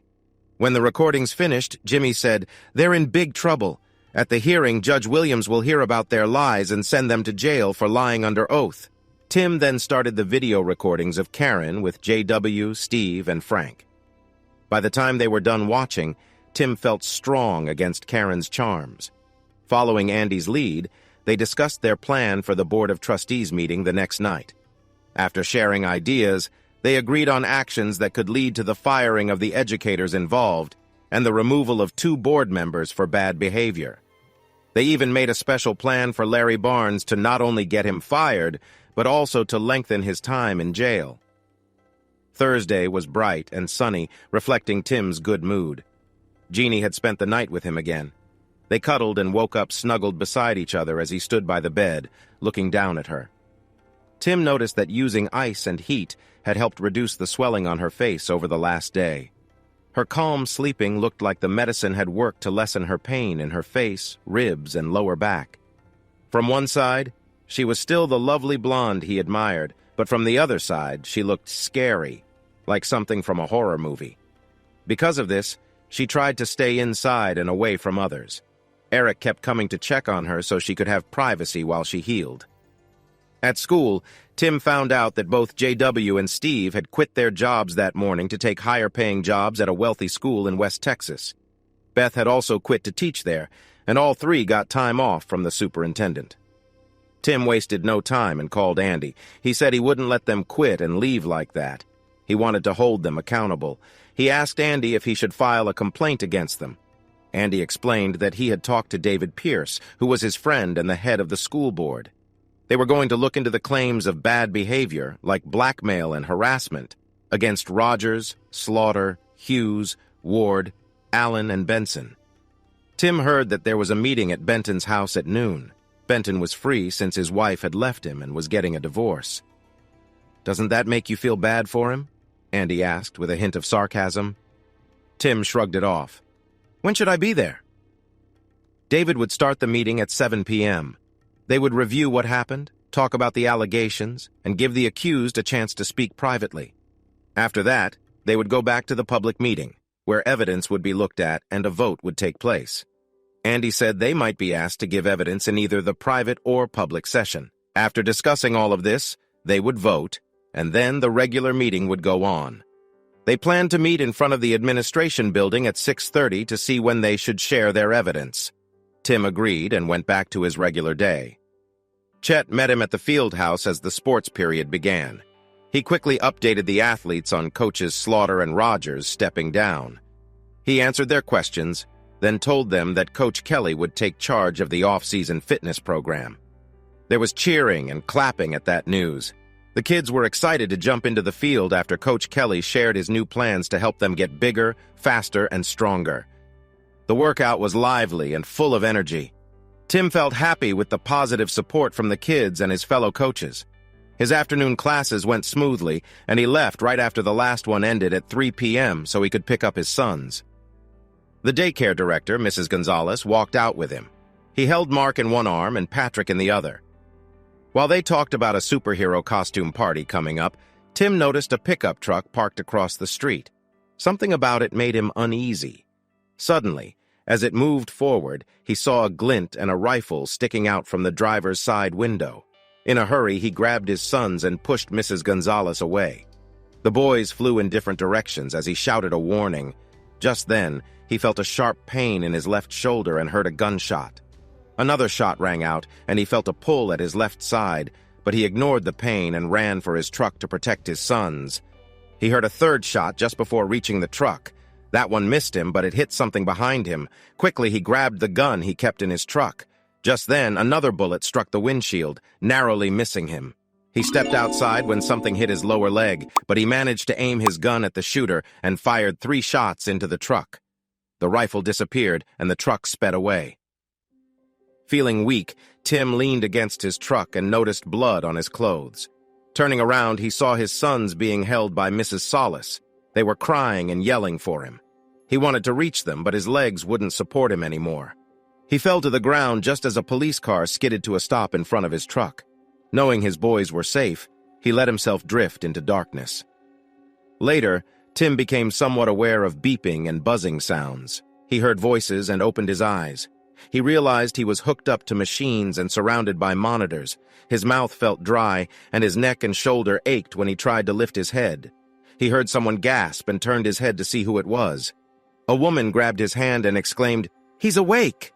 It was Jeannie, but she looked different. Her face was clear and she wasn't wearing an eye patch. She looked very sweet, but he remembered that her husband had hurt her before. He wanted to talk and ask how she was, but she hurried over to him and whispered that everyone was fine and he should rest.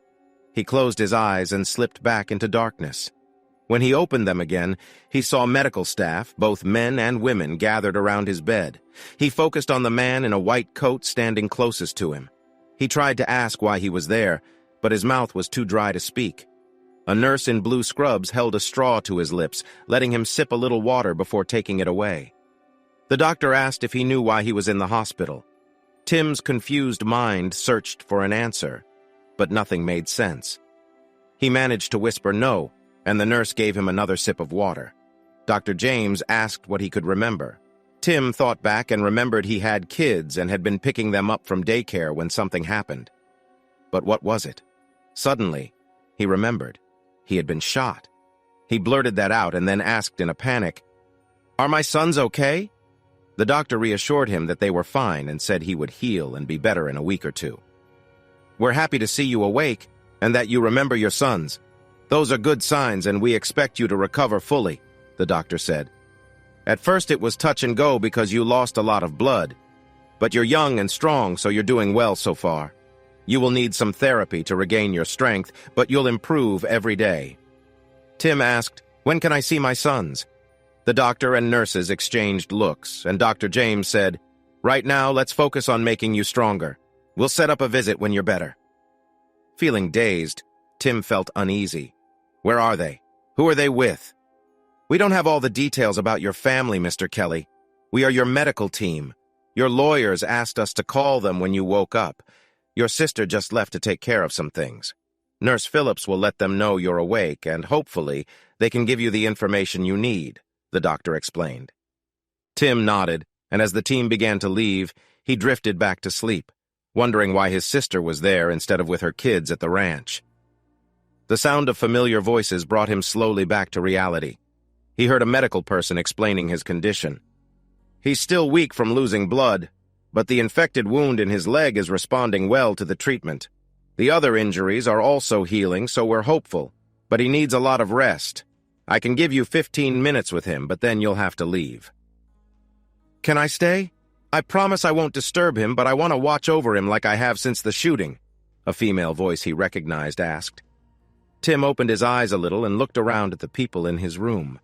Patty, Jimmy, Andy, and Jeannie. He wondered why his wife wasn't there, but then his memory returned, along with the beeping sounds from the machines around him.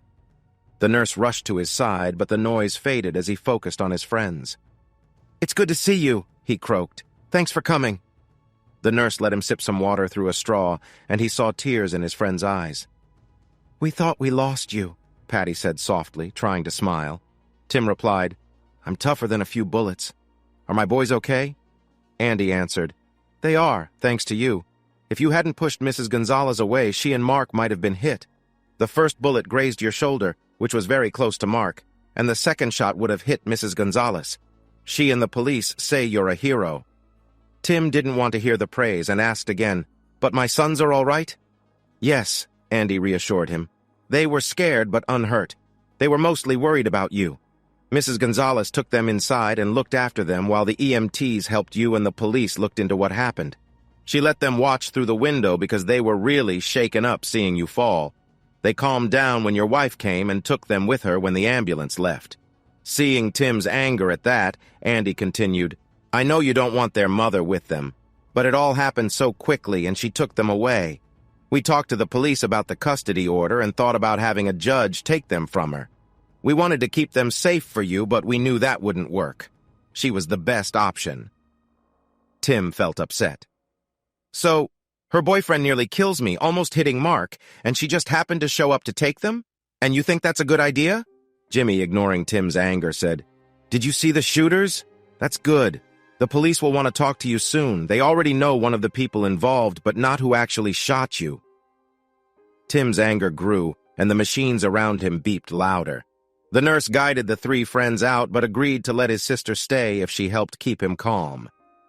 "So, you're the sister who's been here day and night?" Tim asked.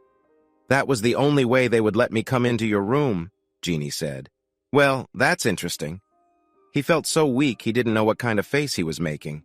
But Jeannie smiled back, leaning over to give him a gentle touch. "There's plenty of time for that when you feel better." "I doubt you could handle my demands right now," she whispered as she sat by his bed. "How are you feeling?" "Really? Pretty decent for someone who's been shot 3 times. I think it's because of whatever is in the drip," he replied. Just then, there was a light knock at the door, and 2 tall men in suits walked in. One had a badge on his belt and was holding his Stetson hat. The other man showed Tim his badge as they entered and said, "Coach, you might remember me. My son is Abe. He was on your basketball team last year." Tim nodded and said, "It's good to see you, Mr. Wellington. I wish it was under better circumstances." The 2 men nodded to Jeannie, and she nodded back. The other man introduced himself as a Texas Ranger, Jim Boyd. Tim nodded and said, "I'd shake your hand, but I have tubes coming from both of mine." "We see that," Boyd replied. "Can you tell us how this happened? I assume you know the basics." Tim began. "I went to daycare to pick up my sons. The director followed us outside and was telling me about an upcoming party. I saw a pickup truck parked on the next block. It wasn't there when I arrived, and it looked out of place. I watched it as it pulled up the street towards us. The back window was rolled down, and I saw something shiny that looked like a gun barrel as it got closer. When I realized it was a gun barrel pointed at us, I was holding my sons. 1 on each arm. I threw them to the side and pushed the director out of the way. I felt a sting on my left shoulder near my neck and heard a gunshot. I ran towards my truck to draw the fire away from my sons. I got hit in the hip and heard another shot, but I kept going. I may have heard another shot, but it didn't hit me. I reached my truck, and a bullet shattered the windshield as I got my gun from under the front seat. I stepped out to fire at the pickup, which was at an angle to me, and my leg was hit. I think I fired 3 shots as the truck sped off and then turned to check on my sons. Mrs. Gonzalez was holding them on the ground, and they were crying but seemed okay. I started to go to them, and then I fell. The world went dark. The next thing I remember is being in a room with many doctors and machines beeping around me. The ranger and detective looked at each other. Then the ranger said, "You handled that very well. Mr. Kelly, it's as if you were trained, but your records don't show any military or police training. Your story matches what others saw. One witness was watering her plants across the street, and the other is the daycare director. Coach, did you see the shooter?" Tim had to make a choice and replied, "Not really. I was focused on the gun barrel. I think I saw a man with blonde hair, but his face was blocked by the gun. The 2 men in the front seat had dark hair, and there was a 4th person in the back, but I only saw a shape." "Can you identify any of them?" asked the detective. "I'm a bit hazy from the medicine I'm on. I might be able to after I'm off the painkillers," Tim answered. "Do you have any leads?" "Yes," said the ranger. "We'll tell you in a few minutes. But let me ask you this. Do you know anyone who would want to harm you?" "Actually, yes. My wife was involved with several men. When I found out, I left the house, but I kept it wired to record what was said. I heard her and the men planning to make sure she got custody of our kids, even though she shouldn't be raising them. They decided they might have to get rid of me because I had proof that could ruin them. My wife told them she didn't care what they did, but if they didn't make sure she got the kids, she'd ruin them. I have more evidence, but I need to talk to my lawyers before I say more." The ranger replied, "That's enough for now.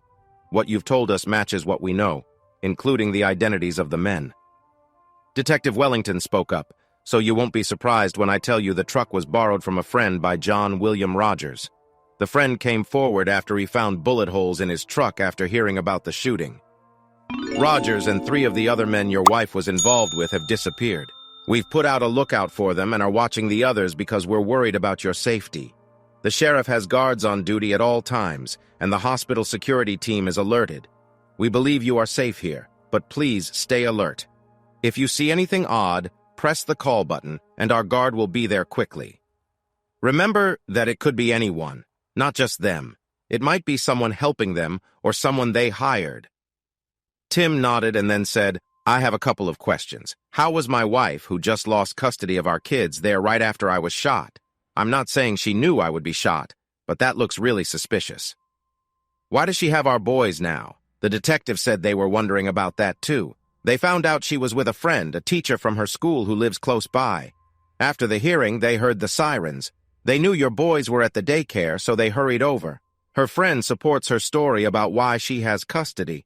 Your friends and I talked about the situation. At that time, we didn't know if you would live or die. We believed the boys had already seen way too much trauma. We didn't want them to be placed with strangers by social services, which would happen if a parent wasn't there. We thought it would be better for their mother to comfort and care for them. When she tried to take them, she stated she would bring them to her parents' home, 50 miles away, where they would be safe from any danger." Wellington looked at Jeannie and said, "Coach, I know you are upset with her and you have every right to be. But my partner, who was your good friend, told me it was the right call. Under the circumstances, I've never seen a woman so upset. The officers had to hold her back so the EMTs could help you. She was screaming, 'No, no, please, Tim, don't die, I love you,' over and over again. I had to order a female sergeant to help calm her down because she was making your boys even more scared. Mrs. Gonzalez took them inside until we could get her controlled. When she calmed down, the boys relaxed and were eager to go with her after the ambulance took you away. Her friend said she would drive them to her parents' house since they were too sad to go by themselves.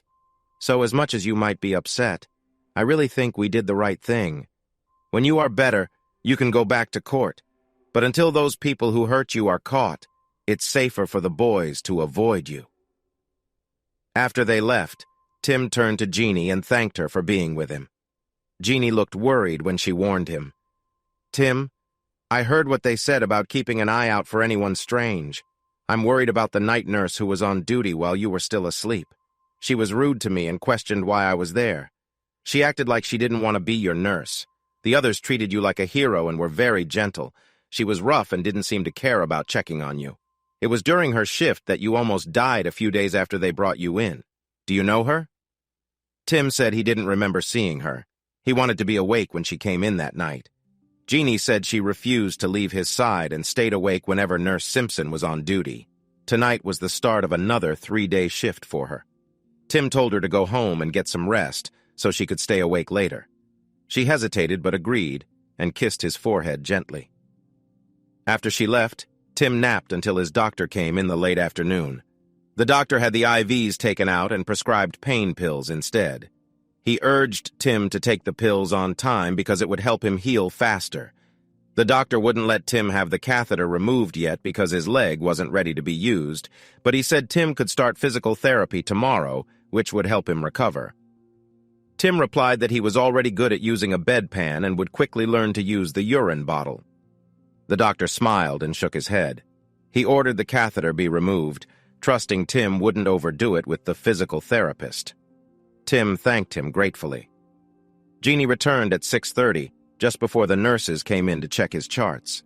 Tim noticed the new nurse gave Jeannie a dirty look before glaring at him. After Nurse Phillips left, he asked Nurse Simpson, "Do I know you? You look familiar." She turned to him quickly, looking guilty. "I don't think so. I was your nurse for a few days while you were in a coma, but you probably don't remember me." Tim kept pushing, saying, "It seems like I've seen you before. You don't have kids in high school, do you?" "No, I don't have kids. I'm not married and never have been." Tim shrugged. "Okay, I'll keep thinking. I know I've seen you around, maybe with someone I know or in a store. I usually remember faces, so I'm sure it'll come to me." Nurse Simpson looked annoyed by his last comment and shot another glare at Jeannie before leaving the room. Tim saw her at the nurse's station later, talking happily on the phone. She didn't come back until 9 when she brought his pain pill and a glass of water. She also offered Jeannie a glass of water with a smile that didn't reach her cold eyes. Jeannie took it, thanked her, and had a sip. Tim took the pills and the water, gulping down the pills in one large swallow. Nurse Simpson seemed satisfied, turned, and left. As soon as she was gone, Tim spit out the water into his glass and showed Jeannie the pills still in his hand. Jeannie did the same with the water. "What should we do now?" he asked. Jeannie replied, "I'll pour the water into plastic cups in the restroom and hide them in the shower. You hide the pills in your bed, then we'll both play sick. We may be wrong, but we have to stick to our plan." Something didn't feel right about her, and they had to be careful. 10 minutes later, Simpson came back to find Tim sleeping in his bed and Jeannie slumped in her chair, fast asleep. Simpson smiled, took a syringe out of her pocket, and rolled up Tim's sleeve to give him an injection. "What are you giving him?" asked a rough voice from the doorway. Simpson jumped, quickly replied, "Just something to help him sleep. He needs rest to get better." "That's odd," the voice said. "There's nothing in his file about any injection. I think I need to call the doctor to check. Hand me the syringe and sit in that chair." When she didn't respond right away, he took the syringe from her. Tim and Jeannie woke up and stared at Simpson. Tim asked coldly, "So, who are you working for? My guess is Jeannie's husband, Larry Barnes. Or is it Benton, or maybe you're working for Rogers?" The nurse looked scared and said, "I don't know any of those names." An orderly showed up with hospital security. He took the syringe, the glasses of water, and the pills to the lab for tests. The police officer and hospital security asked the nurse what was in the syringe. She wouldn't say, so the officer warned her. "You don't have to answer my questions. You have the right to remain silent." He read her the Miranda rights. When he finished, he said, "With those rights read to you, I still think we'll find some kind of poison in that syringe meant to harm Mr. Kelly. We might also find something to sedate them both in the water and the pills. When we do, you will be charged with attempted murder. Not only will you lose your nursing license, but you could spend 10 to 20 years in prison. Your best chance is to tell the truth. We can talk to the DA for you, but if you want a lawyer, we'll take you to jail first and then you can get a lawyer." "So what do you want to do?" Simpson broke down crying for a few minutes, then shouted defiantly, "They both deserve to die. They were having an affair. You broke Larry's heart. You lied and got him locked up, and you made up lies that got Larry and Steve fired. I might end up in prison, but they will get what's coming to them eventually. For a moment, Tim showed his anger. You tell your boyfriend Larry that the next time I see him, he won't get away. Got that? Jeannie stepped closer and, in a low voice, warned, If I see him first, I'll make sure he pays. Officer Dan watched the threats fly back and forth, then told her to stand up.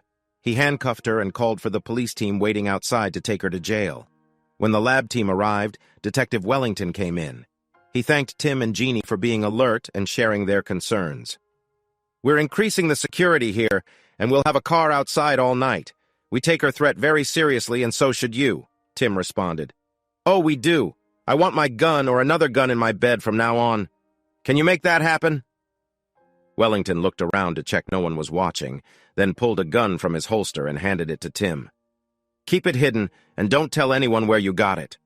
I won't, Tim replied. Now, where are you in the investigation? Who are you searching for? Have you found anyone? The detective said, No, but we have a lookout for all 4 suspects. Their homes are being watched along with their associates. The 4 suspects are Barnes, Rogers, Slaughter, and Benton. Your wife and sons are with her parents. The police there are watching and protecting them. They will respond right away if anyone comes to their house or if Mrs. Kelly leaves. So far, only her mother has left the house to get groceries. We got permission to listen in on the calls of all 8 suspects, including your wife. That's already started. Wellington asked, Are you sure you didn't see the shooter or anyone else in the truck?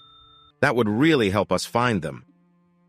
Without breaking eye contact, Tim replied, If I said he looked a lot like Larry Barnes, but I couldn't see his whole face, would that change anything? He's already a suspect, and I think the others were probably in the truck too. Give me a day or two. I might remember more if I really see them again. Wellington assured them he would keep them updated and left. Jeannie asked, Was it Larry who shot you? Tim said he wasn't sure, but leaned closer and whispered, Yes, he was the shooter. Rogers, Benton, and Slaughter were in the truck watching. He gently pushed her back and warned, I care about you as much as I do about myself.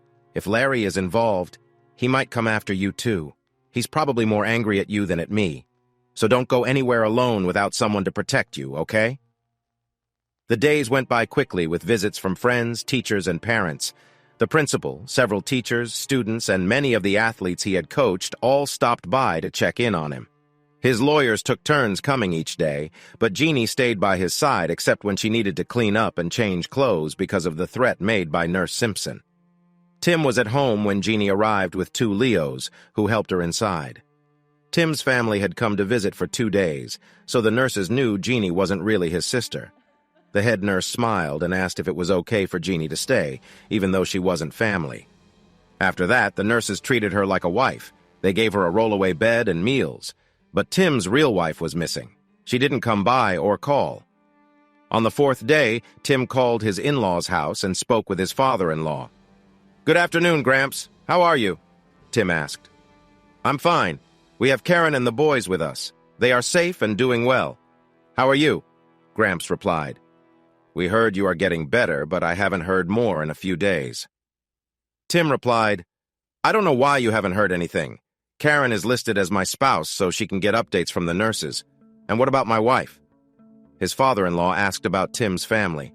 Tim said, My sons and Karen are on my family list. You can visit any time, and I'd like to see my son soon. I'm up and about doing physical therapy. I'm almost ready to be released. I think seeing me like this would help them forget the last time they saw me lying there with blood everywhere and people helping me after getting shot. Tim's voice broke with emotion as he spoke about it. His father-in-law responded, We're not sure they're ready for that. They're still scared after what they saw. Maybe later would be better, he suggested. Okay, let me talk to them. I want to reassure them, Tim said firmly. The line was quiet for a moment. Then Tim heard whispers before his father-in-law said, Call back tomorrow and we'll see. Tim had enough of that. How about this? If you don't let me talk to my sons now, the police will come tomorrow to take the kids and arrest Karen for breaking the custody rules. You might never see them again. Which do you prefer? I can tell my lawyer to go ahead and you'll be in a lot of trouble. Or you can let me speak to my sons and bring them to see me tomorrow. Your choice." The phone went quiet again. Then Tim heard Karen say, "Patrick, your daddy is on the phone. Do you want to talk to him?" Patrick jumped up, grabbed the phone, and started talking quickly. "Daddy, are you okay? You got hurt. We were so scared. They wouldn't let us come see you. They said you might die. Are you okay now?" In the background, Tim heard Mark say, "I want to talk to Daddy too. I want to hug him." Tears filled Tim's eyes, but he replied excitedly, "Daddy is doing good. Those bad people hurt him, but he's getting better. The police will catch them, and they will go to prison for a long time. Daddy wants to see you both. When are you coming to see me?" "I have to stay here a bit longer," Tim explained, "but soon I'll come to get you." "Would you like that?" Patrick shouted. "Yes, Daddy is coming home." "Patrick, can I talk to Mark now?" Tim asked. When Mark took the phone, he said seriously, "Hi, Daddy, I love you. When I come see you, I'll bring my doctor kit and make you all better." "Thank you, my special little doctor. I know you can fix me up." "When are you coming?" Tim asked. Mark replied eagerly, "When can we see Daddy?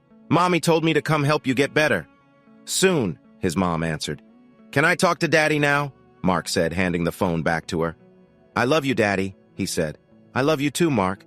Be a good boy." Tim then heard Karen's soft voice. "Tim, can we talk? The boys are with my parents now." Tim answered coolly, "What do you want, Karen?" "I'm really sorry about everything," she said, her voice shaky. Tim could tell she was nervous, but he felt angry. "What are you sorry for, Karen? Is it because you hurt our marriage? Or because I found out? What about the fact that your boyfriend shot me? Tell me, what do you feel sorry about?" "I'm sorry for everything," she replied, her voice wavering. "I can't believe this all happened, but I know it did." "Would you like to see the videos, Karen?" Tim asked. "If you don't believe it, would seeing the videos you were making with those people help you remember?" "Tim, how do you know about that?" Karen asked. "I warned you that I knew everything. I told you the only way was to be honest, but you still lied. I don't know which makes me angrier, your lies or what you did. I promise you and your friends will pay for this." Tim paused because Jeannie was putting her finger on his lips and shaking her head. He realized she was reminding him that the conversation was being recorded. He couldn't say those things. Taking a deep breath, he spoke calmly. "I'm sorry, Karen, I lost my temper. Let's settle down. What do you really want to talk about?" "Oh, Tim, I'm such a fool. I'm so sorry," she cried. "I know, Karen, I know," Tim said, cutting her off. "Let's put away your guilt for a bit and talk about something else. Can you bring the boys to see me tomorrow? I'd really like to see them. That's what I wanted to tell you, dear. I want to, but I'm scared that the men who hurt you are still looking for you. I worry the boys might get hurt. Can't you understand that? I don't want to keep them from you, but I'm scared." "Why, Karen? How do you know they are still looking for me?" "Have you talked to them?" Tim asked. Karen didn't say anything, just stayed quiet for a little too long. So Tim went on. "If you have talked to them and don't tell me, then you could get in a lot of trouble. You might not see your sons again until they are grown. And who knows if they would even want to see you after 20 years in jail. Think about that for a moment. Have you been talking to them? There's no use lying. I can get a court order to check your parents' phone records before the next hearing. I'll tell the Rangers if you have. Tim, I swear I haven't called them. Barry called me at home the night after you were shot and said they had taken care of my problem for good. My parents were right beside me, so I tried to make it sound like a friendly chat. I told him you had been shot 3 times and had to go through several surgeries but were expected to get better. I said not to worry. They would come up with another plan. I told him with all my heart that I love you and I'm praying for your full recovery. They should be too. He laughed and repeated this out loud. Others in the room laughed too. He said, "Sure, babe, we get it," and hung up. The day before yesterday, they called again and said that Larry had someone in the hospital ready to deal with you. Soon. No one was here except the boys who were playing in another room. I told him I never said I wanted you harmed and that they should stop whatever they planned right away. He laughed and said if I changed my mind, they would call it off. He said he would see me soon and hung up. And then, my loving wife, you did call the police, right? You reported that someone would try to harm me, didn't you? Tim asked, knowing the answer but wanting it to be clear. So did you tell them to stop? I told them to stop and they said they would. she replied. Did they? Tim asked. Actually, your honest and caring friends did try to get me last night, even after they assured you they wouldn't. A nurse that Larry is involved with tried to knock me out with something in my drink and then tried to hurt me with a needle. Have you thought that maybe they can't be trusted? My loving wife? Maybe it's time for you to tell the truth to the police. Or is there more? After a short pause, Karen said, They called me again today to say that their attempt in the hospital failed, but they will keep trying. I was all alone and I yelled at them to stop. I said I didn't want you hurt. I told them again that I love you and that we should stay together and grow old together. I begged them to leave you alone. They laughed at me and said they wouldn't stop until you were dead and that they would come to get me. I told them I wouldn't go, but JW said, Oh, yes, you will, or he won't be the only one dead. Then he told me I would love Mexico, and I cried and told him I wouldn't go. But then they hung up on me. And then you called the police, right? You care about our son's safety, so you called the police and told them about the new threats against us. Is that right? Tim pressed her. Karen began to cry loudly. Tim let her cry for a couple of minutes before steering the conversation back. So, did you call the police about this third threatening call? Karen sniffled and said, No, I'm scared of them. If I tell the police, they might hurt me. So now your friends, whom you betrayed your family for, are threatening to hurt you, and maybe our sons and your parents if you don't go to Mexico with them? Wow, Karen, you sure know how to pick them.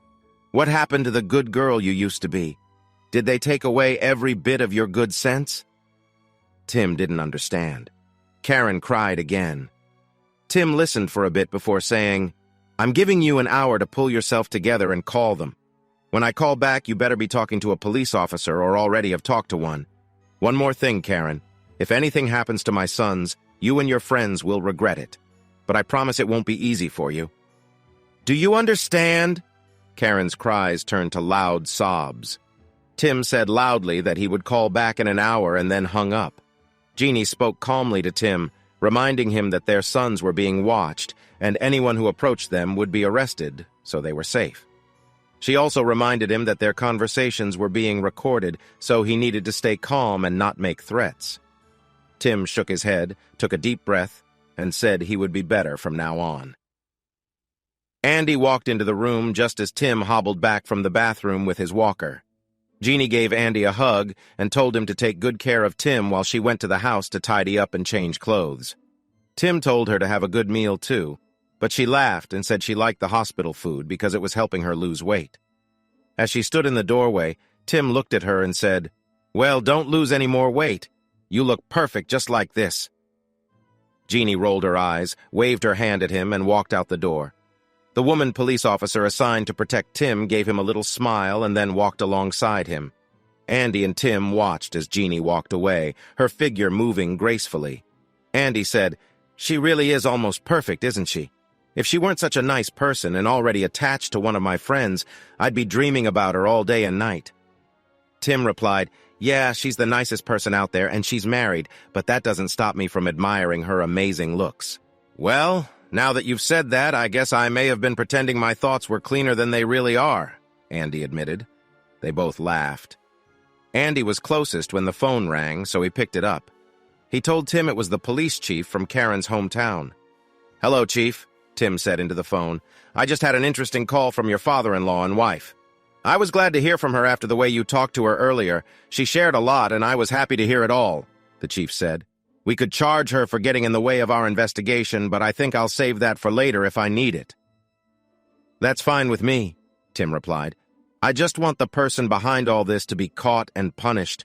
I'm tired of hiding and waiting. It's time to take action. That's a lively way to say it, Chief Louis replied. But remember, it might be better to have someone from the police handle this instead of a regular person. I know, Tim said, pausing before continuing. But I'm done being hunted, shot at, and drugged. I won't put up with much more before I fight back. You understand that, right? I do. Just make sure you don't rush in without a plan. When a bear fights back, it can scare a lot of people. All right, please let me talk to my lawyer now, Tim said. Here he is, Chief, Tim replied. Good luck with everything. Nice to meet you, Chief said with a laugh. "I hear good things about you as a lawyer." "Thank you, Chief." "How can I help?" Andy asked. "Can you talk some sense into your client? I know he's a good guy, but he can be a bit revengeful when angry.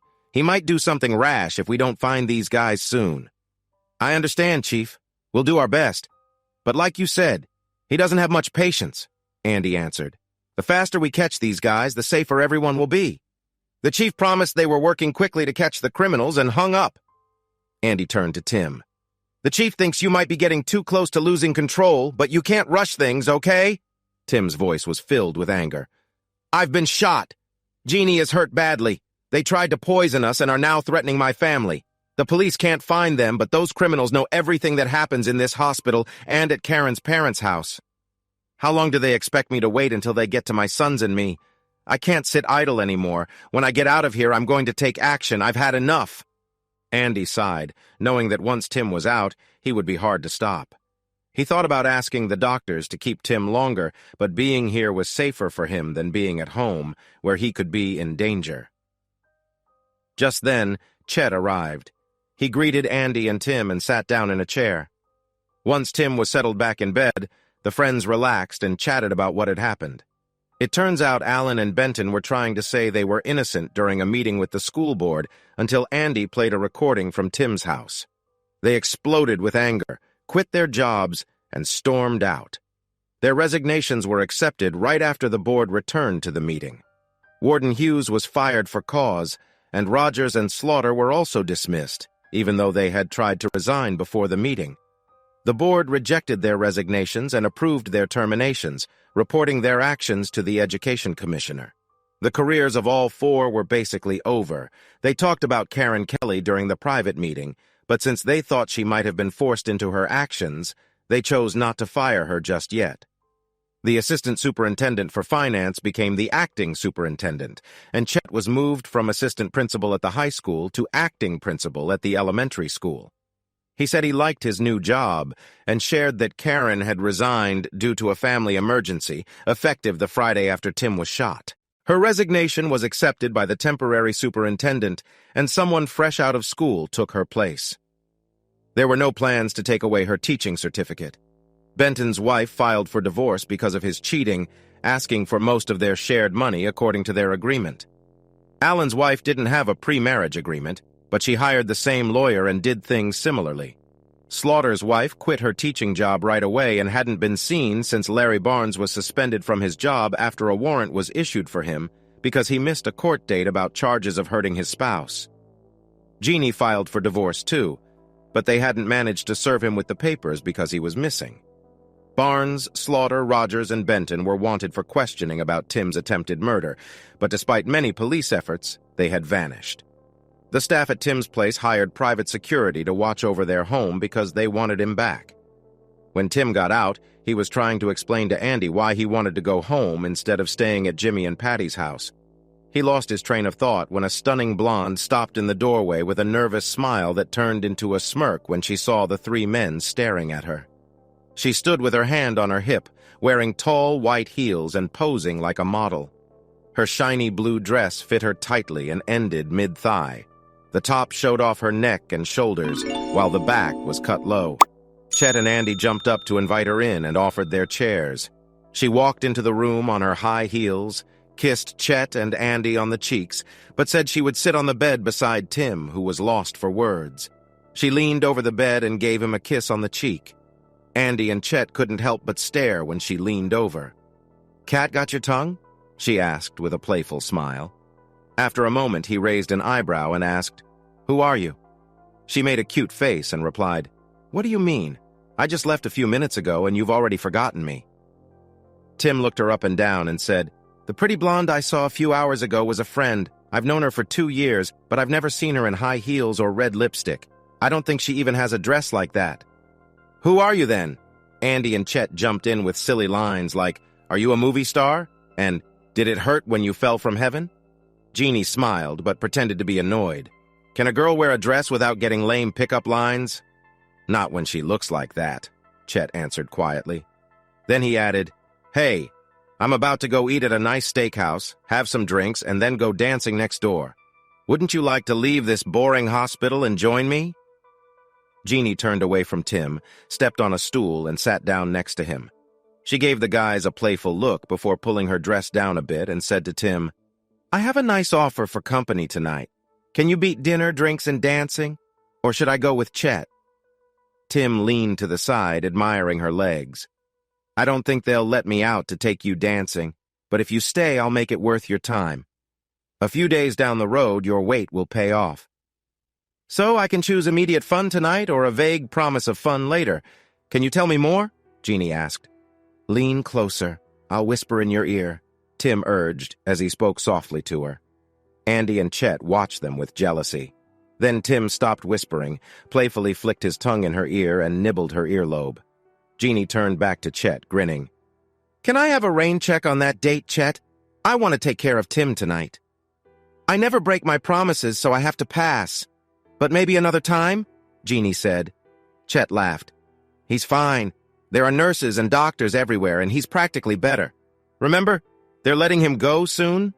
His words were tempting, but his smiling eyes showed he was just teasing. Andy added, How about both of us take you out? A double date to make sure you dance all night, and we can flip a coin for who gets to take you home. Or we can both take you home for a kiss or two, Chet chimed in. That's a much better offer than being with a guy who's in a hospital. Tim raised his hand behind Jeannie, making a rude gesture, and said, You know they're both smooth talkers and trouble, right? You can't trust either one of them alone with you. Ignoring Tim, Jeannie said, You boys have great offers, but I need to rest. Tim will probably sleep soon, and then I can rest too. They laughed and shook their heads as they got up and headed for the door. Chet stopped and said, Don't let him fool you. His reasons are not better than ours. He's been taking an interest in you at school for 2 years, even when you were just wearing sweats or work clothes. You can guess what he might want with your pretty blue dress. Tim showed his frustration by flipping them off, and everyone laughed. The therapy sessions with Pete were getting tougher each day, and this morning's was the hardest yet. Still, Tim was making progress, which made the therapist smile. He praised Tim and said he might recommend his release, but reminded him he needed to promise to attend all his scheduled therapy sessions. Tim promised with a big grin and walked back to his room, using his walker in front of him. This got a disapproving look from the head nurse, but a smile from a young aide who had been helping him. He waved one hand, leaned on the walker with the other, winked, and said, I appreciate all the care and attention, but I'm ready to leave this place. I'll always remember you all. He walked down the main hall and turned towards his room. The deputy sheriff, who was his guard, nodded at him as he walked by. He noticed another officer in a different uniform at the end of the hall. When he got close to his room, he saw his father-in-law standing in the doorway. He surprised him by giving him a pat on the back and stepping past him into the room. His 2 young sons jumped off the bed and ran towards him, with their mother and grandmother shouting for them to be careful and not hurt Daddy. Tim reached out to grab the older boy for a hug and a kiss, while the little brother hugged his leg. Tears welled up in Tim's eyes, but he blinked them away and happily greeted his beloved sons. After setting Patrick down, he lifted baby Mark for a hug and kiss. Mark wrapped his arms around Tim tightly, put his head on his shoulder, and said, I missed you, Daddy. Can you come home now? Patrick echoed, Yeah. Can you come home and play with us now, Daddy? We'll see, boys, Tim replied. The doctor is supposed to come by this afternoon to let me know when I can leave. Are you going to stay and have lunch with me? He added. Maybe the doctor will come after we eat. The boys turned to their mother and asked together, Are we eating with Daddy? Tim's gaze shifted to Karen, who stood across the room by his bed. He caught his breath seeing her, the woman he loved and trusted. Tears were running down her cheeks, but they did nothing to take away from her beauty. Her honey-colored hair framed her face, and she wore a lovely green dress that matched her eyes. She looked just as beautiful and innocent as on the day they met. Suddenly, painful memories hit Tim hard, and he winced. Karen had glowed with happiness at his expression of love, but now her face showed despair as she noticed the hurt in his eyes. Tim, I'm so sorry, she whispered. Tim, trying to keep things light, replied, Hi, Karen, how are you? Thanks for bringing my boys to see me. I know you've been busy, and I'm grateful to you and your parents for coming all the way to the hospital. Hello, Granny. Good to see you too. I hope you're well. Patrick tugged at Tim's pants and yelled, "Daddy, Daddy! Our policeman came with us. He keeps the bad guys away from our house and goes with us wherever we go." Tim looked at his father-in-law and asked, "No trouble driving here?" His father-in-law replied, "None at all. It's great to see you up and moving around. Are your wounds healing quickly?" Tim said that all three were healing well and that his therapy was going great. He expected to be released soon. Before his father-in-law could respond, Karen jumped in. "Then can you ride back with us today? Mom and I can take care of you, and the boys will be so happy to have you with us." Both sons cheered for the idea, but Tim simply said, "That sounds good, Karen. Let's discuss it a bit later." A medical assistant poked her head into the room and asked if Tim wanted his meal in his room or at the cafeteria with his family. The boys shouted loudly that they wanted to eat with him, so he nodded and thanked her. "Boys, why don't you and your grandparents go to the cafeteria and find us a nice table? Mommy and I will be there in a few minutes, okay?" The boys grabbed their grandparents' hands and pulled them down the hall. Tim then turned to Karen and said, "I'm going to have to pass on coming home with you, but not for the reason you might think. I have a pet nearby, and while I'm being hunted, I don't want to put you and the boys in danger. The people after me could do anything harmful, including shooting at the house or causing it to explode. Do you understand? I don't want to make you all more dangerous just by living together right now. We will talk about what happened soon, but for now, I need to focus on healing, and we all need to stay safe." They needed to break the news to the boys gently before returning to her parents' house. "But for now, let's enjoy lunch and let them play a bit. I still need to exercise and walk around." Karen's face showed her feelings as he spoke. She looked fearful while he told her this, sad when he said he wouldn't come home, but also a mix of hope and fear when he explained why. Ultimately, she felt pure hope when he said they would talk soon. She knew she had no excuses, but at least he was willing to listen to her now, or soon. That hope was more than she had dared to wish for. She at least could say she was sorry. Lunch had been nice and cheerful, even with the police officers watching them from their table. After some time walking around in the pleasant spring air, they all sat down at a big picnic table. The boys shared with their dad everything they had been up to. His mother-in-law told some funny stories about them, and Gramps asked if he would go back to work when he felt better. He said he didn't know. It all depended on whether the bad guys had been caught. Gramps then asked if he could manage the house payments if Karen didn't go back to work. He said he could. After about an hour and a half, the deputy asked them to start heading back before the traffic got busy, and they reluctantly agreed. Tim could see that everyone, including his in-laws, wanted to go back to a time when Karen hadn't done what she did, when they were a big, happy family, and he was their favorite son-in-law. He wished them well, shook hands with Gramps, kissed Granny and Karen on the cheek, and hugged and kissed his boys. The deputy in charge of their safety led them away. Tim turned around to see the other deputy watching him. When he walked back inside, he saw the deputy on the phone, and the man looked worried. Tim felt uneasy about that call, even if it was hard to tell why. He was tired now, and the walker was helping him as he moved down the long hallway toward his room. When he reached the nurse's station, one of them called out to him and pointed to the conference room to his right. He went in to find his doctor waiting with his file and some papers. Dr. Collins cheerfully announced that Tim could go home today at 6 o'clock, as long as he followed the doctor's advice and did what he was supposed to do. He quickly agreed and signed the papers. While he was sitting there, he noticed that his security detail had disappeared again. They came back just a few minutes later. Was that a bathroom break or something worse? Tim wasn't sure, but he asked to stay and use the phone.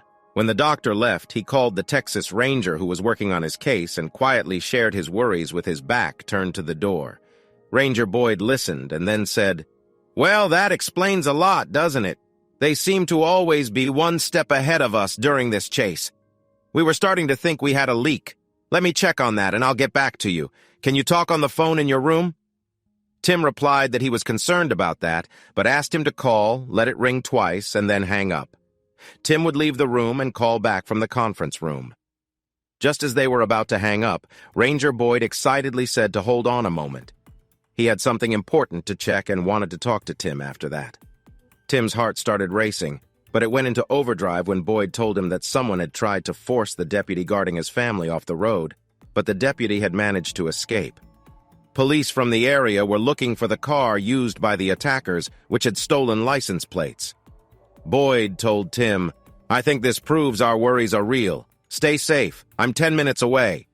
Tim was furious, and it sharpened his senses. He took a deep breath and called the deputy into the conference room. "I have some good news for you, Deputy Jackson," Tim said, sounding cheerful and holding the door open with his bad arm.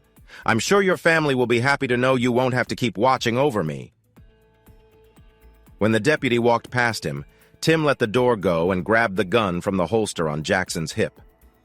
"But the next few minutes will decide if you ever see your family again," Tim warned, anger in his voice. He cocked the gun and pointed it at the deputy's neck. Jackson stepped back with fear and raised his hands, looking confused. "We're going to play 20 questions while we wait for Ranger Boyd," Tim said. "When he gets here, either you will be sitting at that desk ready to explain what has been going on, or he will find you on the floor after I take your gun and defend myself. So, Deputy Jackson, will you answer my questions honestly and completely, or did you say goodbye to your family for the last time?" Jackson looked sick and afraid, and he was now thinking about how he might grab the gun back. "No, you can't," Tim said calmly, seeing the fear in Jackson's eyes. "You're too late. Even if you try, I will shoot first. Trust me. I've already taken the slack out of the trigger, so even a little movement from me leads to your death." Jackson's shoulders drooped as he accepted what was happening. Tim said, "Sit down and keep your hands on the desk, palms down, and let's begin." Jackson complied. Tim added, "Answer honestly and completely, or else. Who are you reporting to?" "The sheriff," Jackson said, sounding empty. "What did he tell you to do?" Tim asked. "To watch you and your visitors while I'm here. I can also change out the tapes in your room before I leave. I take those to him each night." Tim was only a little surprised that he was being recorded. He wondered where those hidden cameras were and if the phone was also tapped. He turned back to Jackson and coldly asked, "How did they know?" "When my wife and kids were leaving, I wondered about their journey home. Today, I was told to call him if they arrived. I needed to find out their plans and report back. I chatted with another officer about how he would watch over my family and keep them safe on the way home. He explained the route he selected, keeping them off the main road until they passed through a town. I called the sheriff and shared what I had learned." "You know someone will try to harm them now that you've shared this information?" Tim said in a cold voice. "The sheriff needed to know so he could get more help. He called me again a few minutes before you called me in here. He informed me that someone tried to run my family off the road and shot at them. The deputy and my family got away, so everyone was safe. The sheriff acted like I had done a great thing by telling him so he could help them. But seeing you with your sweet family and knowing they were attacked right after I told him their route made me doubt his whole story about you. He said he heard you would be released today, so I should take you into the next county where the other sheriff was waiting. Honestly, Coach, I had no idea what was going on. He told me you were the bad guy, that other officers were wrong about you. He said you had hit your wife and threatened people who tried to help, and they shot you to defend themselves. Knowing what I know about you, your family, and your friends, that doesn't make sense. I know you might not believe me now, but I plan to talk to the task force leader from Cedar Park tonight. I wanted to hear his side and then tell him I'd been watching you for the sheriff." Tim heard Ranger Boyd asking the nurses where he was. He quickly gave the gun back to Officer Jackson, told him to put it away, and took a seat. Jackson looked surprised until Tim greeted the ranger with, "Jim." "Officer Jackson has something he wants to tell you," Tim said. "He's already told me, and we can trust his words." Tim listened while Elias explained what Sheriff Collins told him, where the recording devices were hidden, and why Collins needed to record Tim's actions. Boyd asked Jackson why he was on this job. Jackson shrugged and said he didn't know, but it was the best job he had since starting over a year ago. He had been on night patrol for the past 9 months, even though he lived far from Cedar Park near Jonestown. Boyd asked if Jackson ever had doubts about the sheriff. He shook his head and said, "Yeah, he seems shady. My dad and grandfather were both sheriffs in West Texas, so I grew up around police work. My dad warned me about his reputation when I applied, but my wife is from Lake Travis, and all her family is near Jonestown, so I took the job." 2 months later at the Christmas party, the old sheriff hit on Jennifer right in front of his wife and everyone else. In January, I got a new night shift near Taylor. My wife was angry because I was gone 4 nights a week, but I promised it would be only for 6 months while I settled in. Now, she always seems mad at me, and our marriage is on shaky ground. I blame that guy. Now that I know he's crooked, I'll do anything to help bring him down. I'm convinced he used what I told him to set up the attack on Coach Kelly's family. Tim was paying attention, but part of his mind was on a film he had but hadn't watched yet. It was called Jennifer J. When the ranger started to speak to him again, Tim interrupted. "Officer Jackson, do you know any of the men who tried to hurt me?" He named each one, and Jackson said no until he got to Barry Benton. His face turned red and he said, "Yeah, I know that creep. He's one of the sheriff's friends. And he hits on my wife right in front of me too. Sure, my wife is lovely, but his wife is stunning. Why would he go after my Jennifer?" Tim and the ranger looked at each other and Tim raised his eyebrows in question. "It's not my first choice, but..." Boyd nodded and they turned back to Jackson. "There's a chance we can answer your questions, but you'll need to follow me to another place after I'm released. I have something for you to see, then we can talk more." Boyd told him he should call his wife or her family now that they were home. Karen answered, asking if they were all okay. "Are you guys all right?" Tim asked. Karen began crying and said, "No, we're not okay. None of us are hurt, but we're scared again. Tim, the driver was JW, and the man who shot at us is that horrible guy, Larry. You need to come here and stay with us for protection." "Maybe I will, Karen, but right now I have a vital question for you," Tim said. "We have a clue that might help finish this fast. What you tell us is important, so think carefully before you respond. Did the Williamson County Sheriff ever join you at your gatherings at the lake?" Karen hesitated for a moment and finally said, "I hate to admit it because it shows my mistakes, but yes, he did, twice. He brought a young girl with him named Jennifer Johnson or something close. She seemed scared too and said her husband was a deputy. She said he told her if she didn't do what he wanted, her husband and family would be in danger. I refused to do what they wanted with her, hoping it would help us both escape the trouble we were in. The sheriff warned me that my kids and husband might go missing too if we didn't follow his orders. She said we had to go along with it because the sheriff was a powerful and dangerous man." Tim asked, "So what did they ask you to do, and did you do it?" Karen stayed quiet for a moment before she spoke. "There was a scene with girls, then a scene with the sheriff and Benton. They filmed both. After that, the sheriff forced the girl to do something with JW and Steve. Then he took her away, and JW and Steve brought me home." Tim covered the phone and told Ranger Boyd, "That's probably the tape called JJ plus KKK. With a sigh, Tim asked, "Are there more details? You need to tell us everything, Karen. Your life, my life, and the lives of our kids and your parents might depend on it. Stop giving us bits and pieces. I'm putting Ranger Boyd on the line so you won't have to tell me, but please, tell him everything." Tim passed the phone to Boyd and moved over to the other side of the desk near the deputy. He asked, "What's your first name? I don't think we've met, or maybe I wasn't quite myself." The deputy shook his hand and replied, Randy Jackson." Tim continued, "So my wife Jennifer is the one you were talking about with your wife? She's also caught up in this situation." Randy replied, "I'm not completely sure, but I can show you the start of a video and we can see. Are you interested?" Tim nodded. Randy closed his eyes and said quietly, "Not really, but I have to fix things in my marriage. I guess we need to check her choices and what pushed her to make them."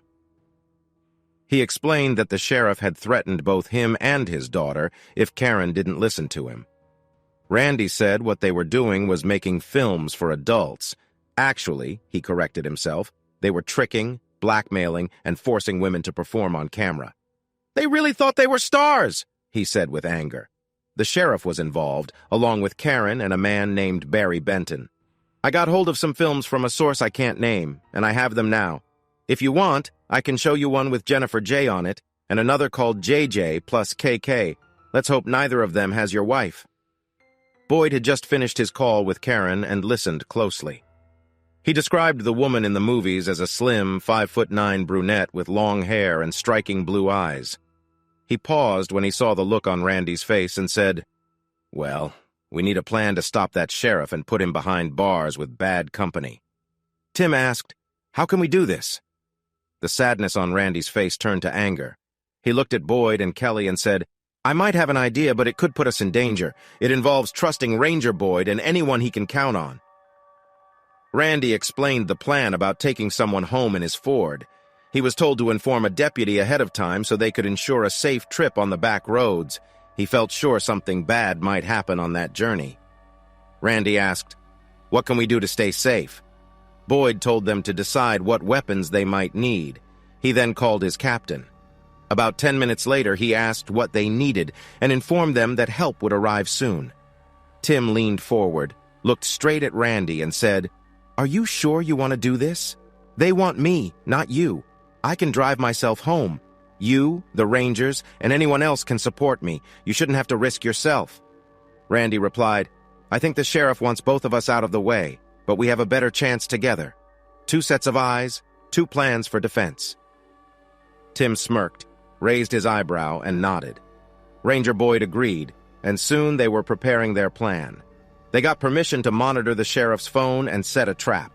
The call time was set for 5 p.m., giving the Rangers time to prepare. That also let the sheriff plan his attack, which was part of the trap. Getting permission to tap the sheriff's phone took some effort, but it was crucial. Randy was right. The sheriff wanted him and Tim dead because they intended to use both Jennifer and Karen in more films for powerful people. The Rangers debated whether they should arrest the sheriff right away or set a trap to catch the other criminals in the act. Tim worried that the men still free would escape capture if they didn't go through with the plan. His idea won the day, and they left the parking lot ready and alert at exactly 4 p.m. Before they left, the ranger named him a deputy to help protect themselves on this trip. They thought the attack would happen on the twisted and quiet back road they took, but just as they got close to Cedar Park, a helicopter told them that a big pickup truck on a side road had started moving as soon as their car came into view. The truck was hiding behind some bushes near the highway. They could either shoot from their hiding spot or try to crash into the deputy's car at the intersection. The truck was on their right. Tim turned sideways in his seat to shoot the semi-automatic rifle out of the passenger window. He kept the gun inside the car, but was ready to press the barrel through the open window and shoot fast. It was hard for him to move because of his hurt left arm, but he pushed through the pain to focus on the danger. Both vehicles attacked at the same time. They zoomed out from hiding in a big truck with strong bumpers in the back. The passenger in the enemy truck shot at Tim and Randy as soon as they broke from behind the bushes. Randy slammed on the brakes and turned left to give Tim the best shot. He fired at the truck, trying to hit the driver. The truck swerved to the right and went right in front of them, landing in the ditch beside the road. The driver still controlled the truck enough to turn left and drive down the ditch away from them. Tim aimed his rifle at the truck and saw that JW was driving and Sauer was next to him. The gunman pulled his weapon inside and ducked down as bullets hit the truck, but not before Tim and Randy saw that it was Barnes. The truck sped off and turned to the right.